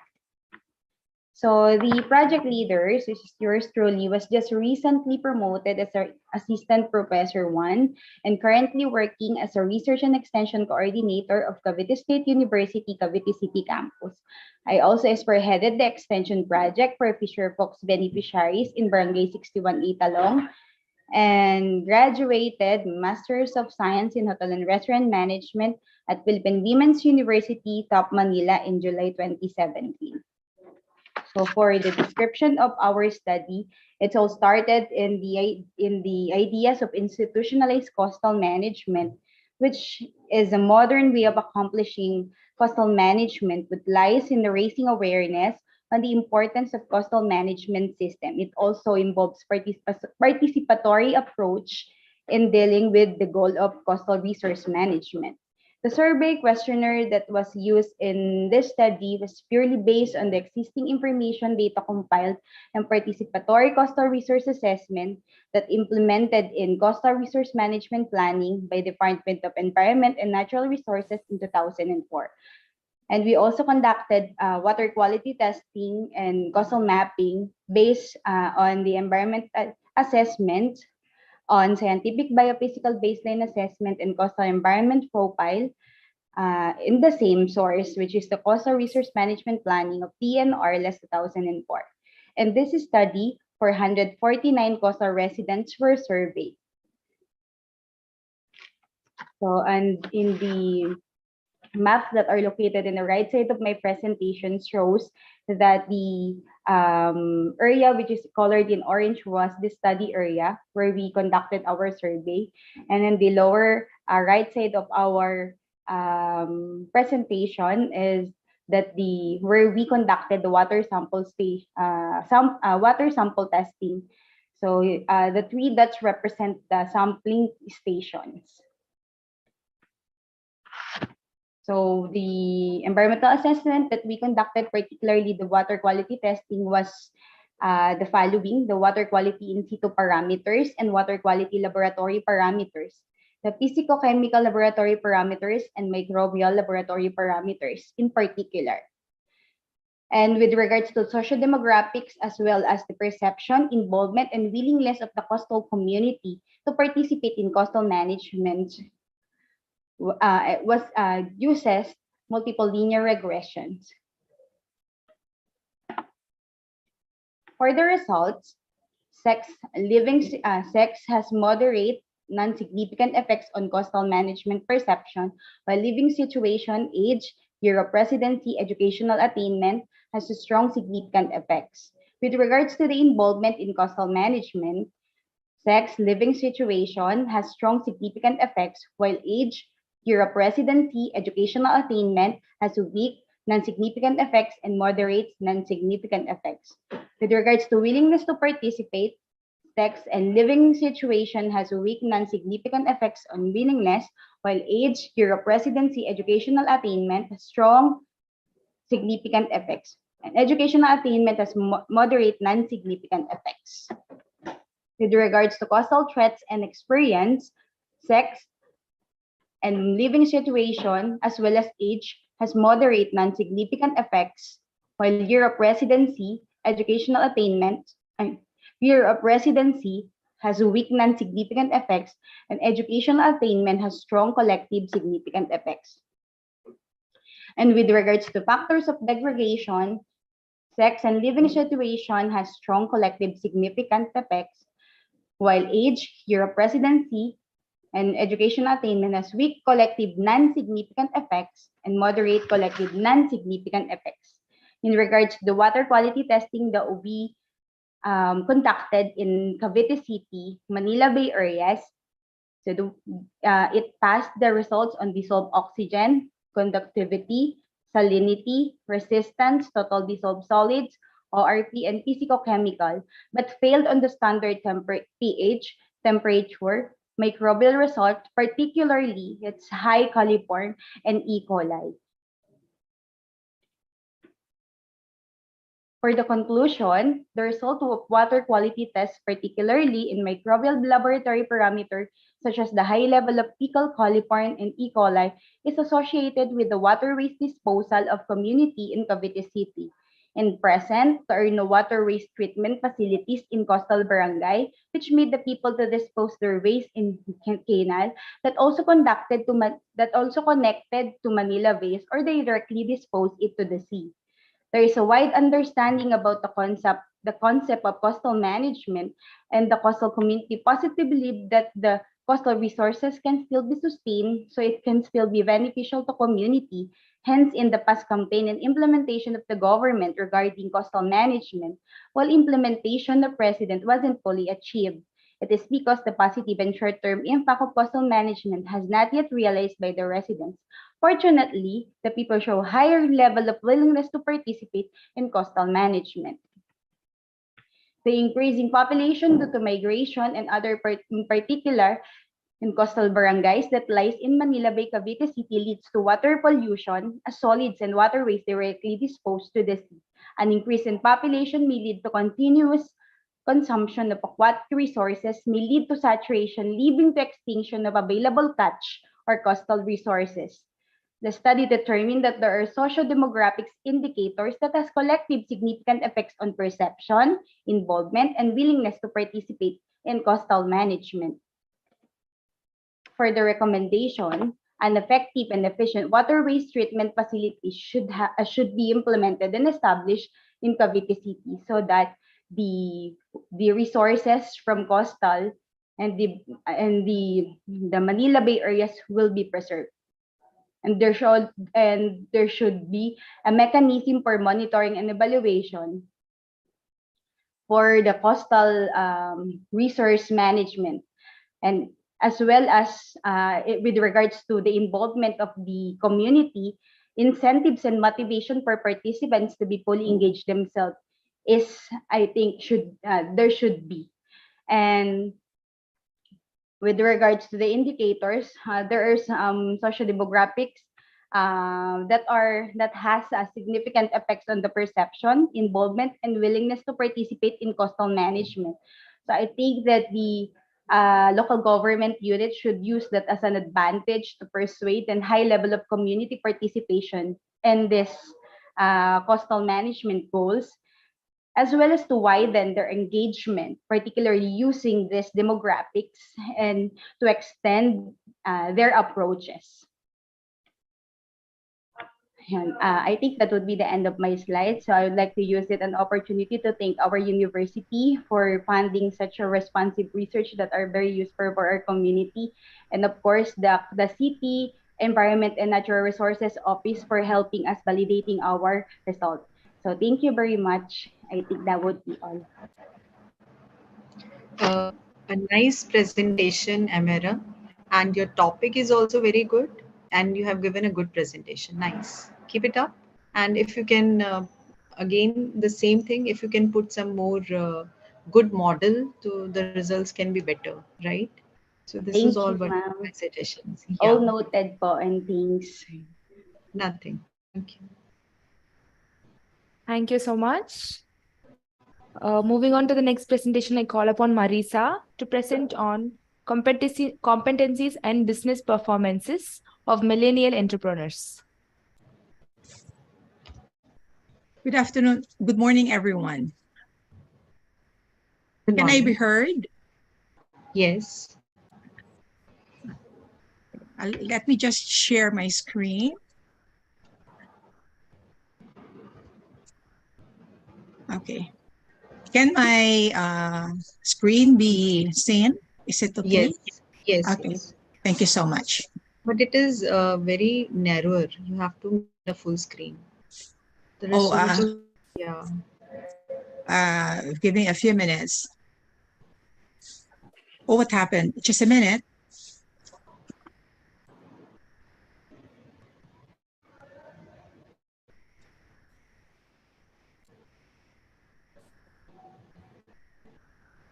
I'm having trouble here. Give me a few minutes. Ma'am, there is a slideshow option in the bottom right corner, and you can press it, which I don't know what's happening to my just a minute. Ma'am, ye uploaded, there is uploaded blocked. Can you click onto this? Maybe this is the problem. There is an option that is showing uploaded blocked. Can you just cross this button on the left side, top left side? Left side, just a minute, but they cannot. Uploaded blocked. I don't know, what is it? Just a minute. Can you see that? There's something wrong. There's something wrong with my internet. Just a minute. I'll share it again. Sorry about that. What about this one? Is it better now? Cannot see. You cannot? See it, Mom. Because it's showing here on my screen.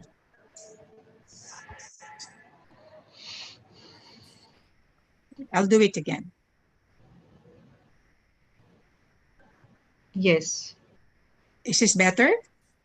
Yeah. Okay.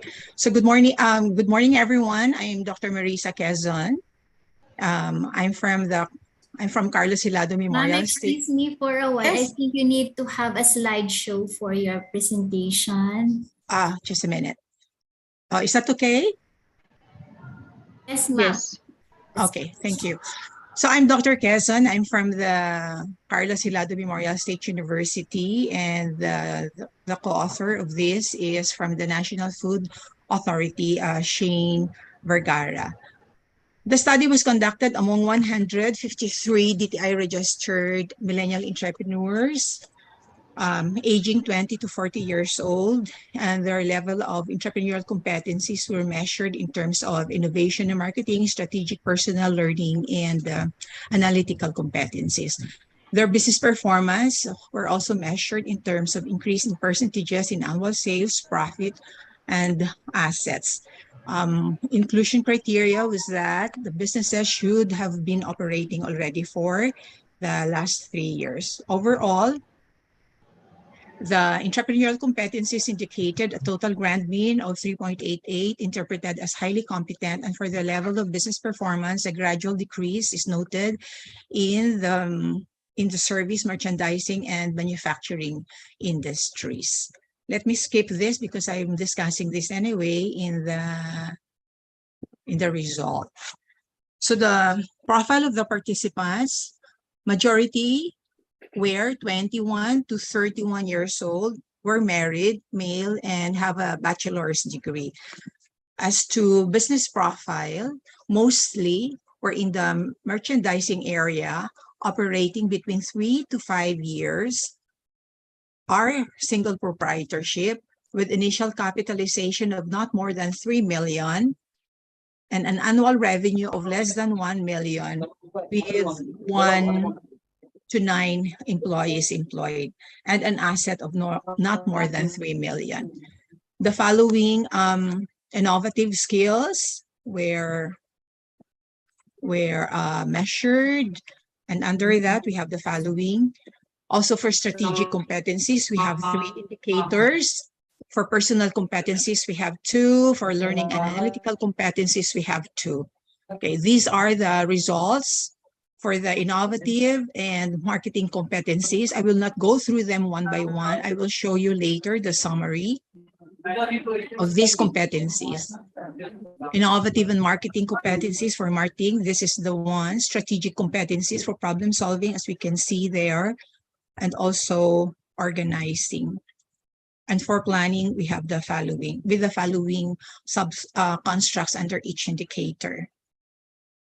For personal competencies, the participants were high on addressing their uncertainties. So that's the risk attitude that they have.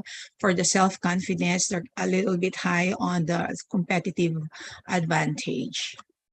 Learning, for another competency, which is learning and analytical competencies, we have 2: computer competency and financial management competency. So they are a little bit low on cash management. Their competency is low in that, and assessing their financial needs. To summarize the following competencies, the result of the mean ratings are all highly competent. For business performance, in the line of business, which are service, merchandising, and manufacturing, there's for year 20, if we look at the year 2020, the increase in their sales is actually decreasing at 50%, 61.73%, 50%. That's for year 2020, which is understandable because that's where the pandemic broke out.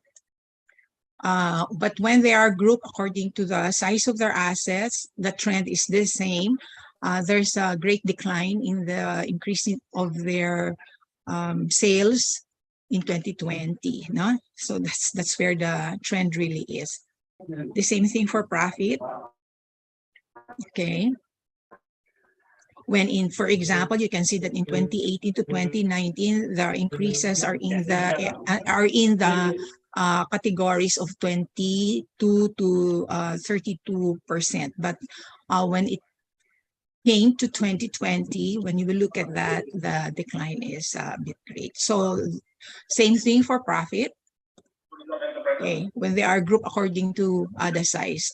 As for assets, it's the same picture actually all throughout. When they are both grouped according or presented in the line of business or in terms of the size of assets. So the trend is consistent because the COVID-19 was consistently strong at that time. and consistently hurting the businesses, especially the micro businesses. So there was no significant difference in the level of entrepreneurial competencies among them when they were grouped according to their profile variables, as all the p-values were greater than 0.05. So it wasn't significant. The same story actually is as far as their business performance is concerned. There was no significant difference when they were grouped according to the line of business, forms of business, years in operation, capitalization, and the number of employees. They did not register at all significant difference in any of those variables. When the relationship between the competencies were measured against the business performance, we have a strong, positive, significant rather, I would say significant positive relationship between these two sets of variables. As to conclusion, so generally, DTI registered millennial entrepreneurs are highly competent in each indicator earlier cited.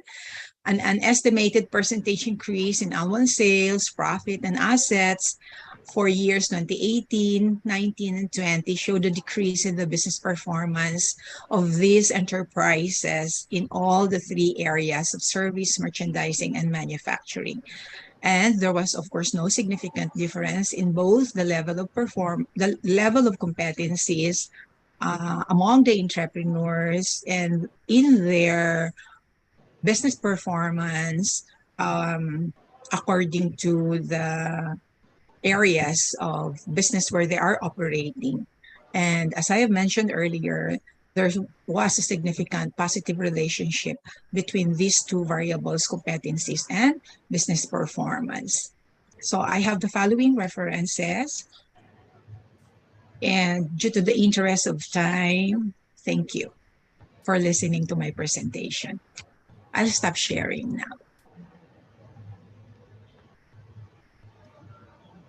It's a very good presentation. Thank you. Yeah, it's a very, very good presentation and it's very elaborated. And I think like you have covered all the aspects, but I just want to know your sample size. Like it's a secondary based basically data study. So what is your sample size and all? Actually, the computed sample size was something like 258, but the study was conducted during the pandemic and we use a Google form. So we've been collecting actually we use the Cochrane formula. It has been for several months, I think 3 months, that we've been waiting for the turnout of the questionnaires. Answered survey forms, but we have gathered only 153. Hence, we can say that we're not actually able to meet the required sample size. So we resorted to a non-parametric test because our sampling was non-probabilistic. So we made some adjustments. Okay. Now, great, very good. And it's a great presentation. Good. Thank you very much. Okay.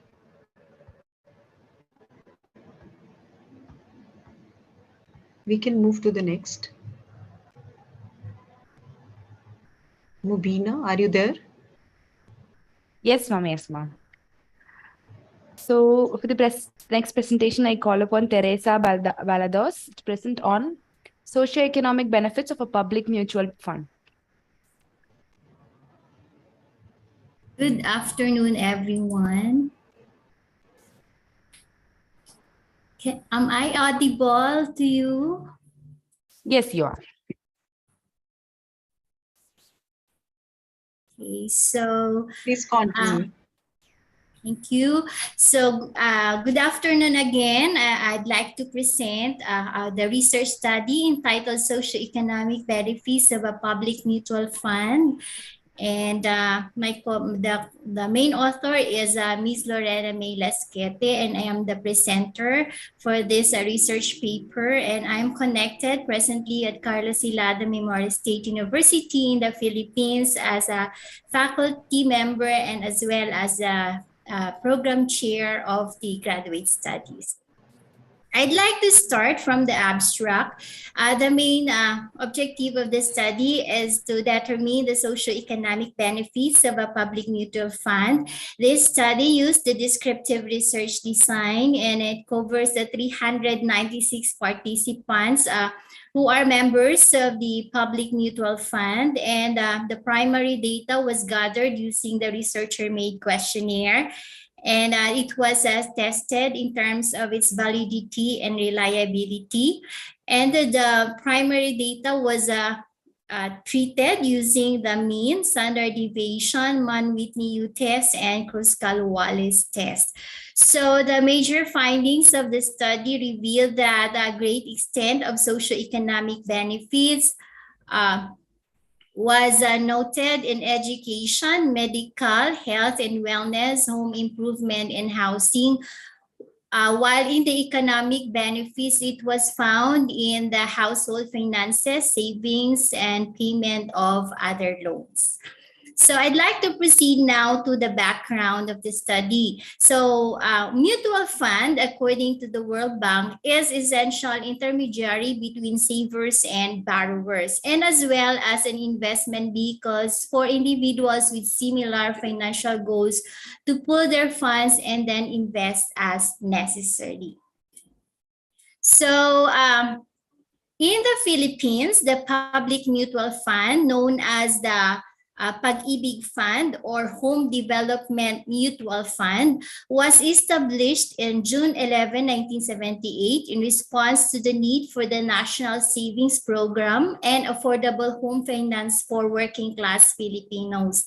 So apart from housing loan packages, members can avail of the short-term loans and also of multi-purpose loan to cover various requirements, including minor home improvement, education, health and wellness, and capital for small business.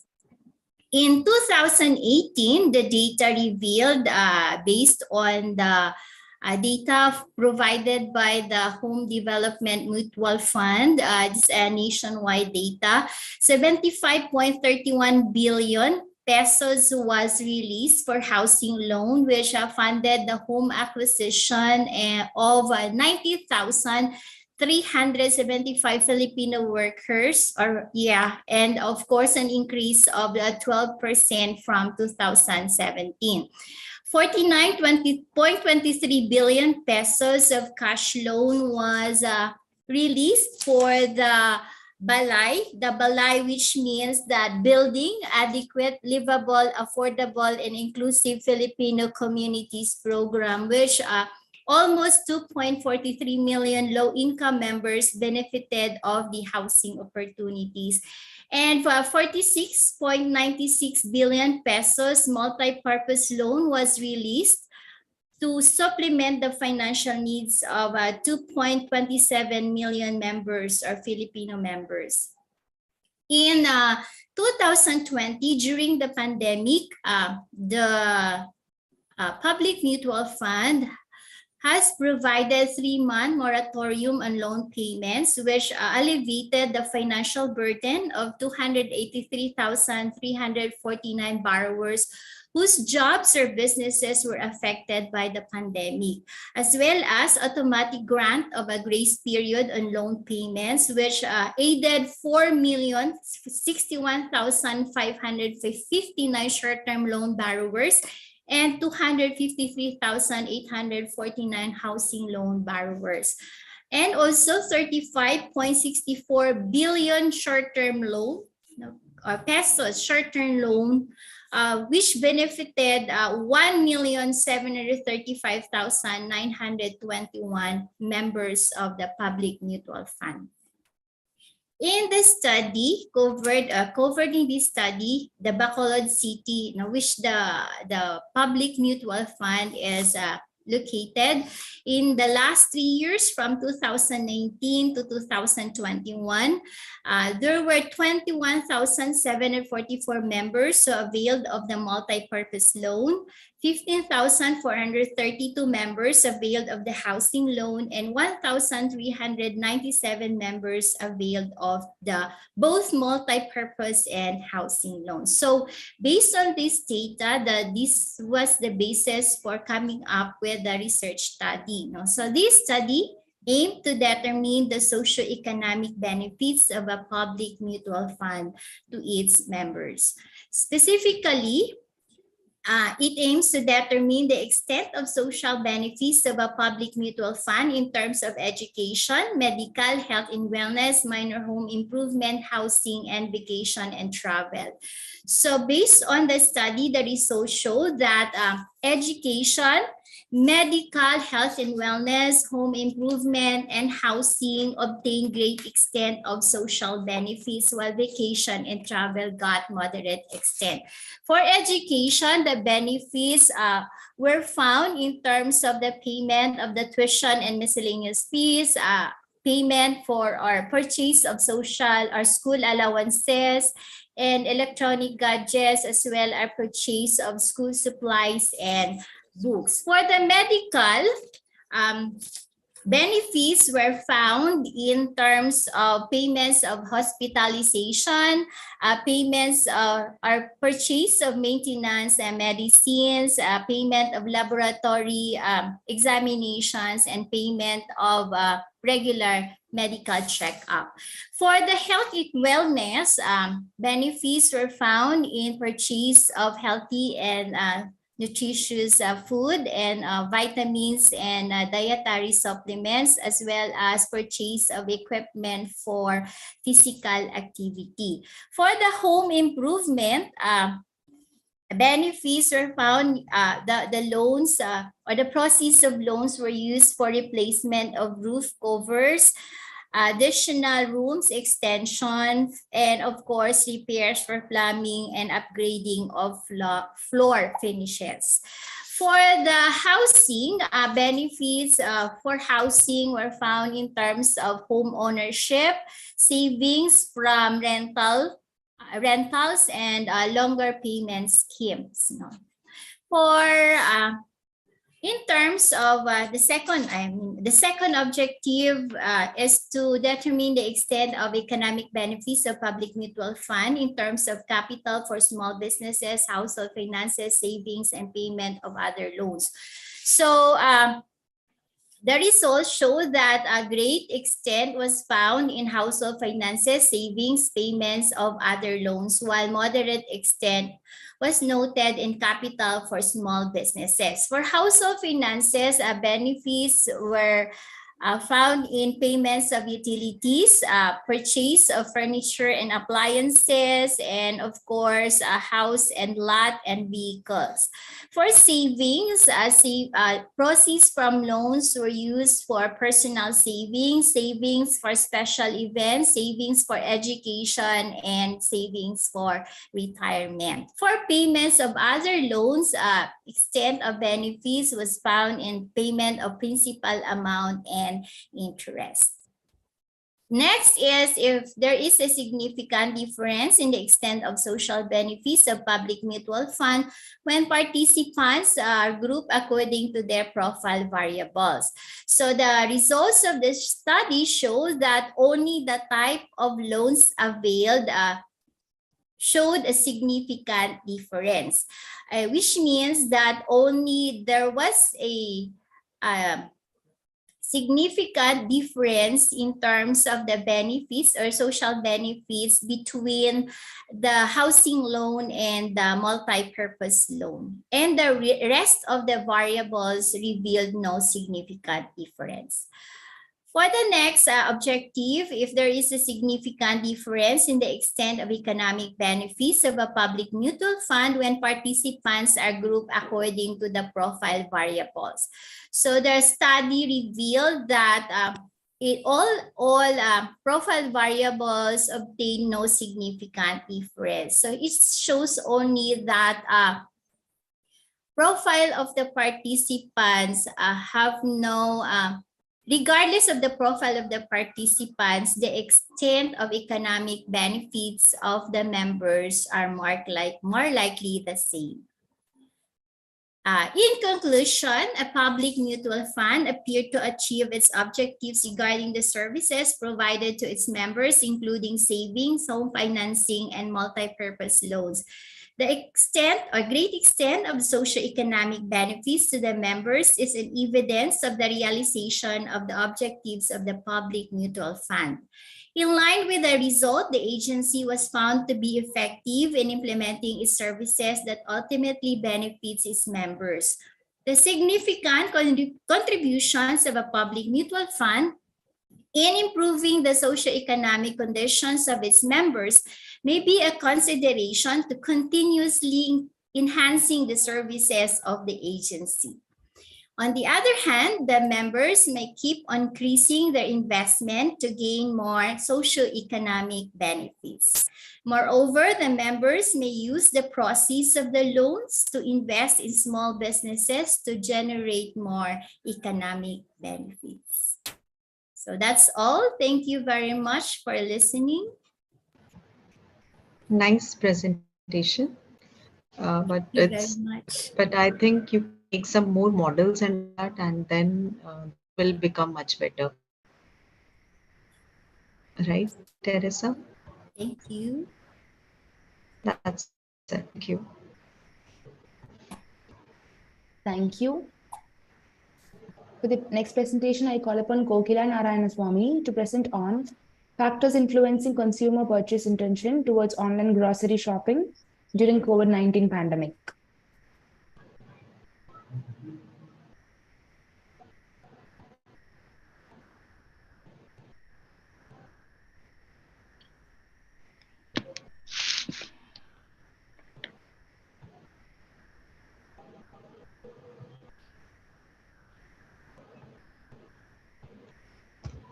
Hi everyone, could you able to see my slides? Yes. I would like to present on this my research work, which is factors influencing consumers' purchase intentions towards the online grocery shopping during COVID-19 pandemic in Malaysia. If you could see in recent years, e-commerce has become absolutely essential to global retailers, allowing them to sell their products and services virtually across a geographically dispersed zone without any boundaries. The current global pandemic, which is just almost ending right now, which is COVID-19, has caused a global economic downturn since business which is unable to carry out their regular activities, which I feel in an effort to avoid and also stop the spread of the virus. Right, we have taken many safety precautions and also measures to prevent these issues. But despite of doing this, but it's also impact our economic right now. This is due to the lockdown and also the limited movement situation, which caused many businesses to close down and also shortage of staff. And adequately the delivery of the goods and services was influenced. So during this COVID-19 has influenced many Malaysian customers who has actually turned to use mobile grocery application as the safer purchasing decisions. So what we could see here from my slide, according to the Statistia from which I just extracted in my research from internet, groceries are among the most popular things bought online during the COVID-19 outbreak in Malaysia at the time of the movement control order, which is identified by the Quotient 2021. The majorities of companies affected by the pandemic and also dinners, especially restaurants, because rely on primarily on the walk-in clients who are that point of time lockdown. Okay, because of the lockdown, the pandemic movement control order has forced many people who had jobs, those who are working from home in online, right? Which also people tend to cooks as a result of the lockdown, right? some of the e-groceries. All right. So usually the customers tend to buy e-groceries, and also they tend to get the delivery industries, which has grown according to the research Durai 2021.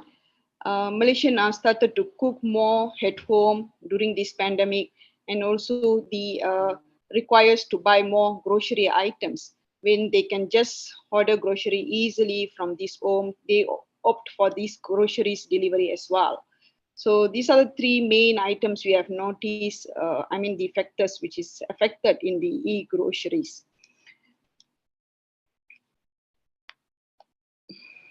Right, this is another statistic from the, which I've extracted from the iPrice group as well. According to this iPrice group, EpiFresh and also the other companies like Tesco, Eon, and Jaya Grocers and others, which have established the trustworthy of online shopping sites. And they have become a quick and convenient way for us, for consumers, to buy the fresh vegetables and meat, but also other items such as healthcare and baby products. All right. Online groceries shopping has increased from what I noticed from ipricegroup.com. Yeah, online grocery shopping has increased in popularity, especially during the MCO, which is movement control order. This is a safer way, recognized as a safer alternative way for a physical stores, to purchase from the physical store compared to that, right? So as far we concern this research, we have collected 251 responses from respondents, and also the questionnaire were distributed through Google Form. And what we actually got from this research was 5 variables was tested. And among these 5 was the 59, we noticed we have run few analyses, and we have noticed 59.1% of the dependent variable able to explain the independent variable, right? And we have noticed as well, the main idea of this research is actually to link the both digital media and also grocery delivery services together for marketers.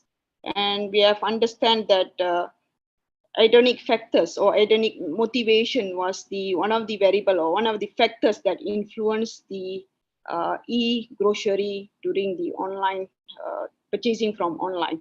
Okay, in conclusion, what we can conclude is basically this research would provide a deeper understanding of factors influencing customers' purchase intention for online grocery shopping. And we have conducted this analysis using the SPSS, which statistical package for social science. And we have actually done as well, we have run a couple of tests, which is using this descriptive analysis, reliability analysis, Pearson correlation, and multiple linear regression. Together with that, we also did a profiling of using a demographic profiles, gender, age, and ethnicity, with the education and experience of purchasing groceries using our online platform. From here, as a conclusion, what we understand is online shopping, including online grocery buying services, is rapidly increasing in an area of e-commerce industry, even though after the pandemic. To remain competitive, operators like online food ordering platform, like right now in Malaysia, like a Grab, EpiFresh, and others should improve their services. Probably they should have more application, and also more features should be built in that applications. They also should provide other services that appeal to the customers, and they should increase the potential consumer visit to the platform. They also need to enhance by giving a more,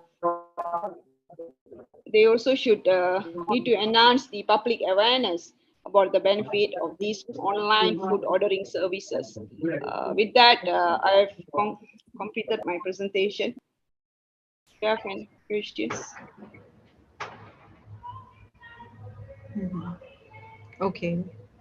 Uh, it was more of, it was good, but I think it needs to be elaborated more. Then it would have been better, Okay.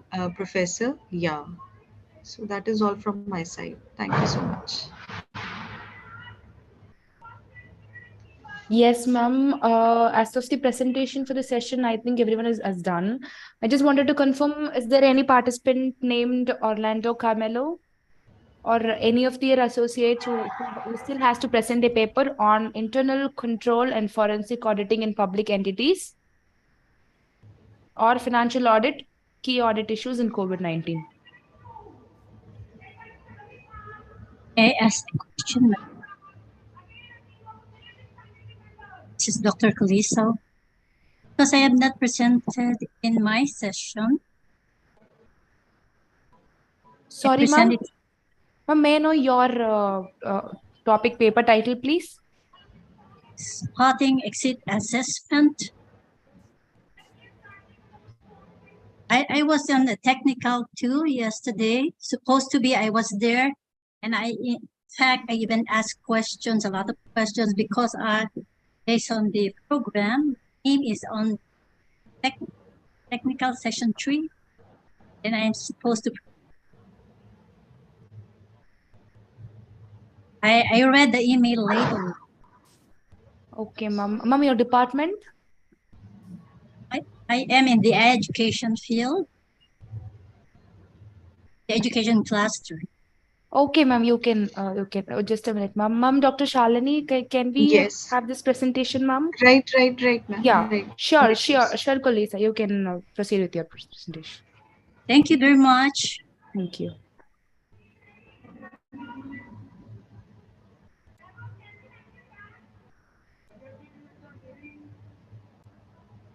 You're not audible, Professor. Wait.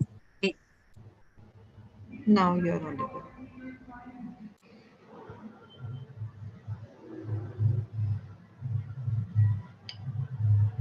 You're not audible, Professor. Why is it? Wait, for a minute. I have 2 slides. I was presenting the first one. The first per minute.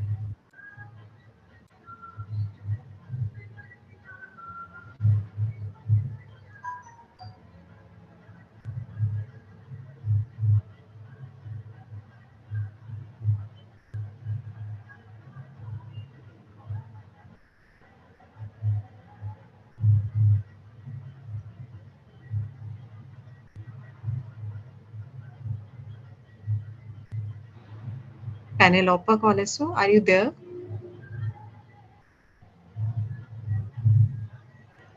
Yes, ma'am. Yes, ma'am. I have 2 papers to present. That the reason why I was trying to adjust.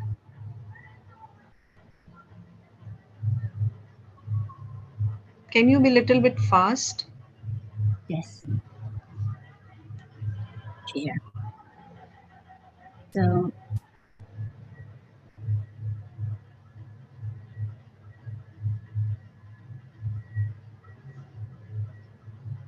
Thank you. So sorry. I am here to present my first paper.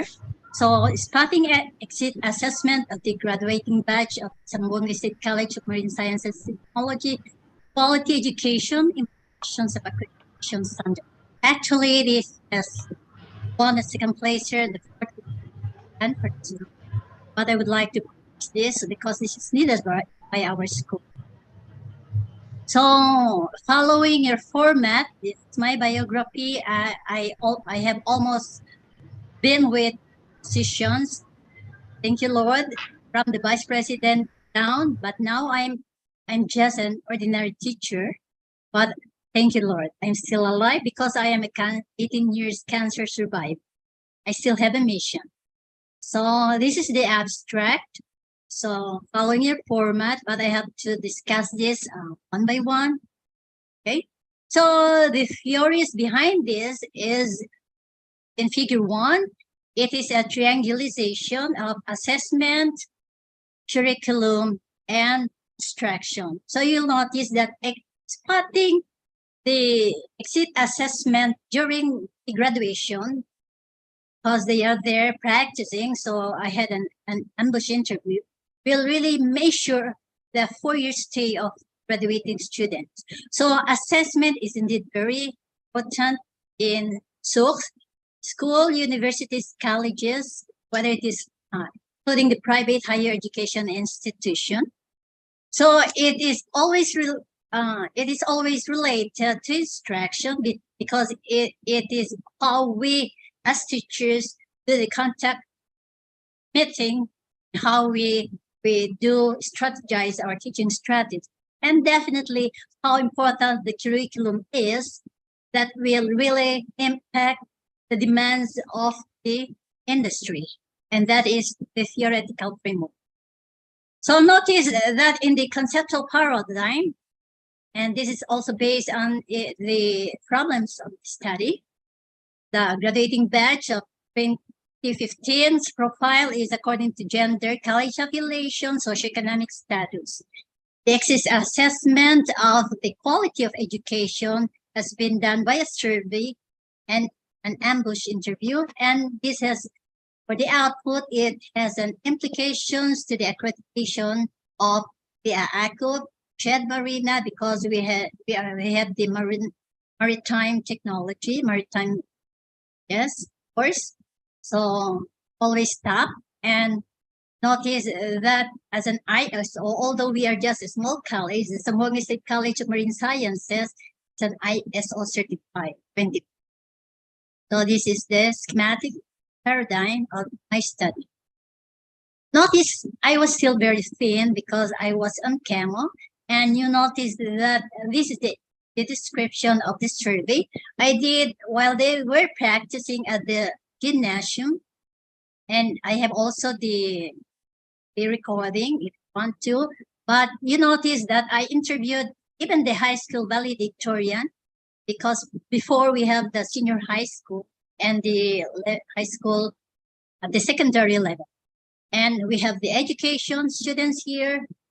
So I had that 10 item questions. So notice that for the results, I will just present some of the table because there are lots of table, and notice that these are the tables. So for the first, there are 10 items, okay? The profile, according to profile, most are women, and according to affiliation, most are coming from the College of Education Liberal Arts. And notice that according to rank, the next rank comes in. And I'm just very particular with this. The number of questions for the 10 item is how's your stay this 4-year. Okay, so this is to make sure if the students are actually satisfied, and that is the result. So notice that very satisfied and productive. So under the table, it has the legends to guide the readers who and what are the descriptive title and its numerical value for statistical purposes. So this is another question. Okay, so from the 10, I will just get this one. So because I have to give you already the overall. So overall is how will you assess how satisfied and dissatisfied are you with the CSMC quality education? So the answer is very, very, very much satisfied, and that has been done in a statistical tool consulted by an expert. Following 6.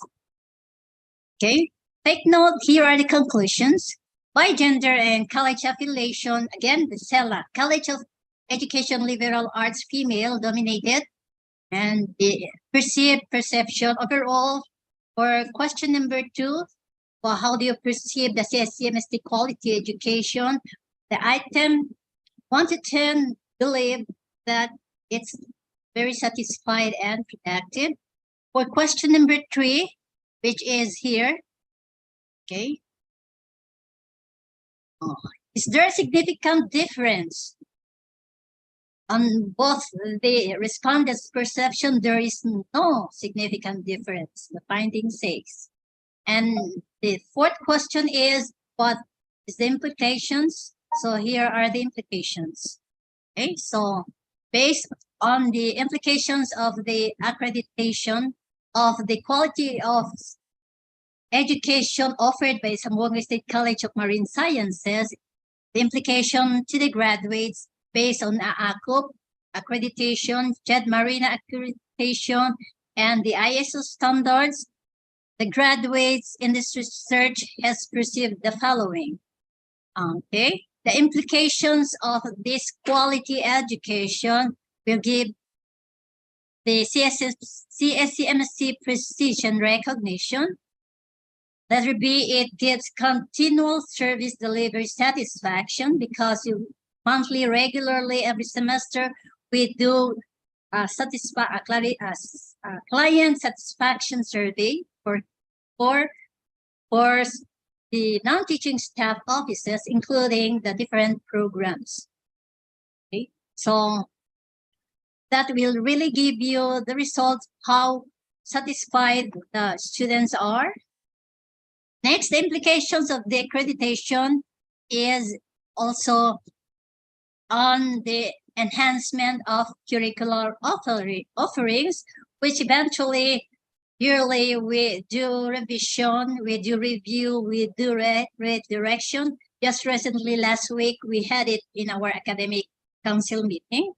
And letter D, we have strengthened the experiential learning resources. Okay, so definitely the accreditation per se would really tell the quality education that our school, our college offers, because the learning resources is based on the needs of the students. And eventually, for the last implication is that faculty job performance improvement has been there. Okay, so the better teacher, the better output, student output, and student graduate be. So that's it. And again, I would just like to give you the appendix that one. Very proud to say that this paper won already. So I just this. Thank you. Kamsahamnida arigato. My school, which is really it's a maritime but marine sources. Very big, 1 hectares for campus A, and another one is 27. But still, we are trying to boost our resources so we can be able to the demands of the industry. Muchísimas gracias. Thank you. Nice presentation and good, very cooperative. Good, great. Keep it up. Yeah. Thank you. And Thank you so much, ma'am. okay, I will still present the other one. You have another presentation, Penelope? Okay. Yes. So it can be in another session, I feel, Mubina. Is that okay? Another section. It will be presented in next session or the same here? Actually, this is the last session. Like with you, the presentations for the day ends. We'll be moving to the end of the presentation. So so I will proceed in my next presentation now. For my next research. Is it okay? Ma'am Shalini, ma'am, it is up to you, ma'am. Okay. Okay, please continue. Yes, ma'am. Ma'am, Penelope, ma'am, please stick to the time limit and try to finish it faster.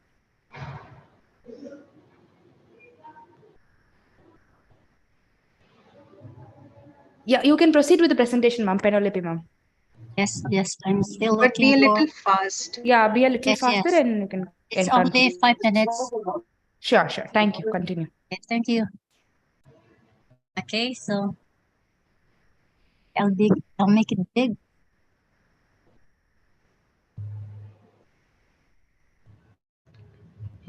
Mubina, do I need to evaluate her twice or what? Yes, ma'am, for the both the presentation. I think this is in another presentation. Okay. Yes. Good afternoon. This is my second research, which is a glimpse of graduate school professionalism at Zamboanga State College of Marine Sciences and Technology and exit assessment needs analysis. So just the same. So the abstract, I use the same theory, but I combine it with another theory because it's on a higher level. A graduate school professional should be dealt in a hybrid, highly intellectual.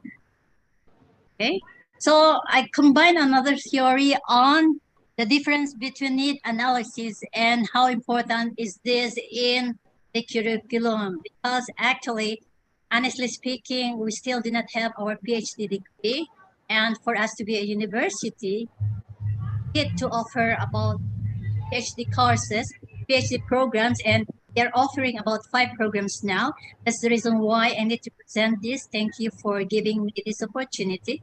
So, conceptual paradigm, okay? We are now on the graduate program, and this same instrument has been used, but it will relate more on the importance of needs analysis for the offering of PhD. So the basis for offering new doctoral programs.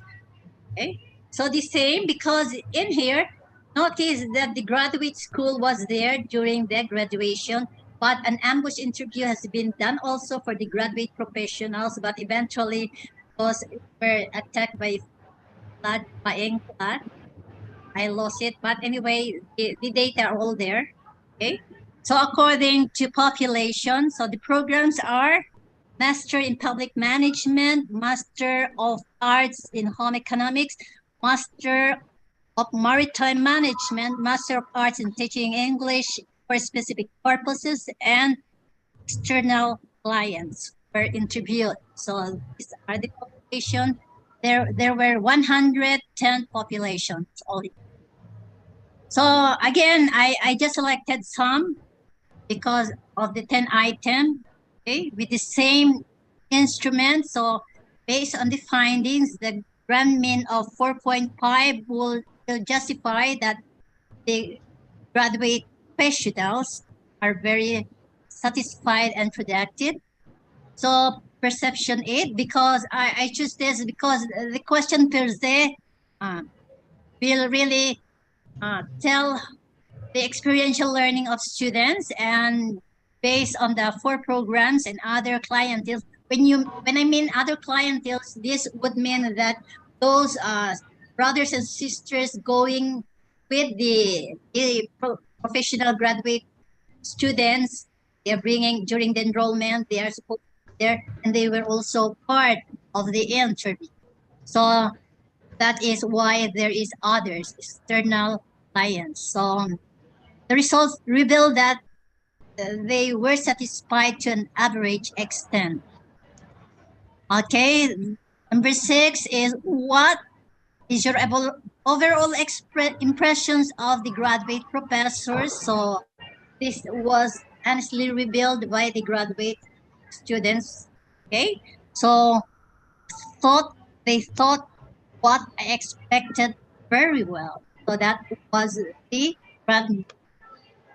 And 8, this is indeed the main goal. So will you enroll in a doctoral program if one becomes available in the next 2 years to come? The answer is yes. So it's needed for their promotion and professional growth.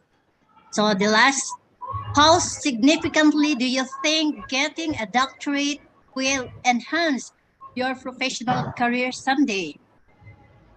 The responses across programs very significant, again, because they are only postgraduates who are only pastoral degree graduates. So they are supposed to level up by taking PhD. Okay, and this the last item for question number 2, will Will you, as expected, invite, encourage, and recommend the doctoral program to your family, relatives, and friends? The answer was yes. So here is the summary. So I don't need to discuss this.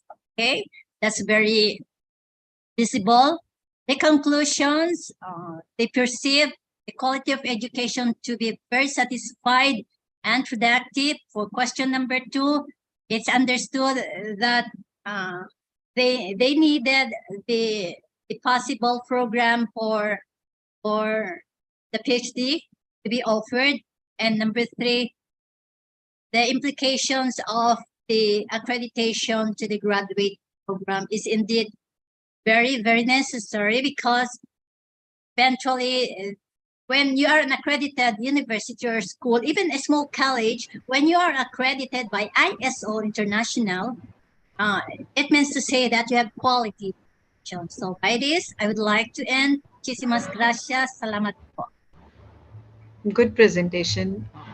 This is good presentation. Nice. Thank you. Thank you so much, ma'am. Ma'am, regarding the best paper and best presentation, can you announce it, ma'am, for this session? The result I need to announce right now? Yes, ma'am. The best presentation, the best paper and best paper presentation. Two Okay. papers. Yeah. I'll Two announce the rest of the paper for this rest of the session, ma'am. You can take 5 minutes of your time, ma'am. One presentation that I liked is by Marissa. That was a very good paper. Okay, Marissa. Marisa. Okay. That is a very good paper. Okay, Thank ma'am. you. And, yes, and best presentation is by Penelope. Also, she presented well. Okay, ma'am. She also presented, yeah. So Okay. I want to give the best this result. I've already made the result. Okay, ma'am. Thank you so much, ma'am. Thank you for chairing the session, ma'am. It is a pleasure. Thank you. Thank you so Thank you, much. ma'am. Thank you. Thank you. So regarding the best paper presentation that of yesterday, I would like to announce the awards. Can I leave, Muniba? Sorry to interrupt. Sure, ma'am. Sure, ma'am. Fine, fine. Thank Okay. you, ma'am. Fine. Okay. So we've come to the end of this conference.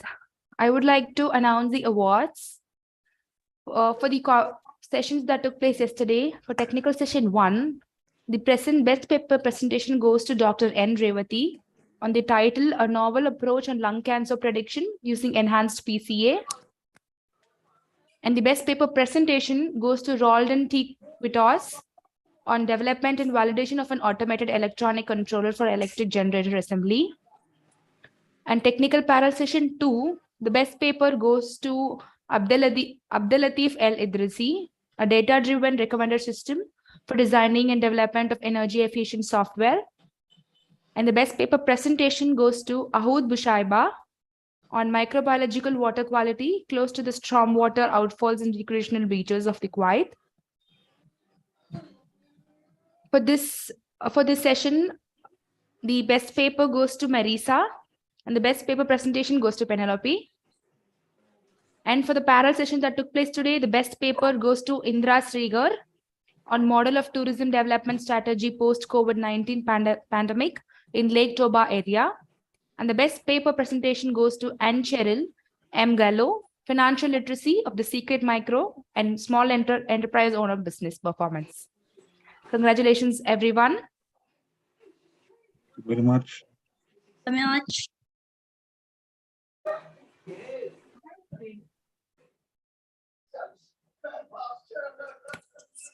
Okay. So I would like to end this conference by delivering a vote of thanks. On behalf of IFERP, I heartily thank all the delegates and students who have contributed to the conference success. The conference, which focused on discovering the differences between and exceeding the vision in applied science, engineering, technology, management, research studies.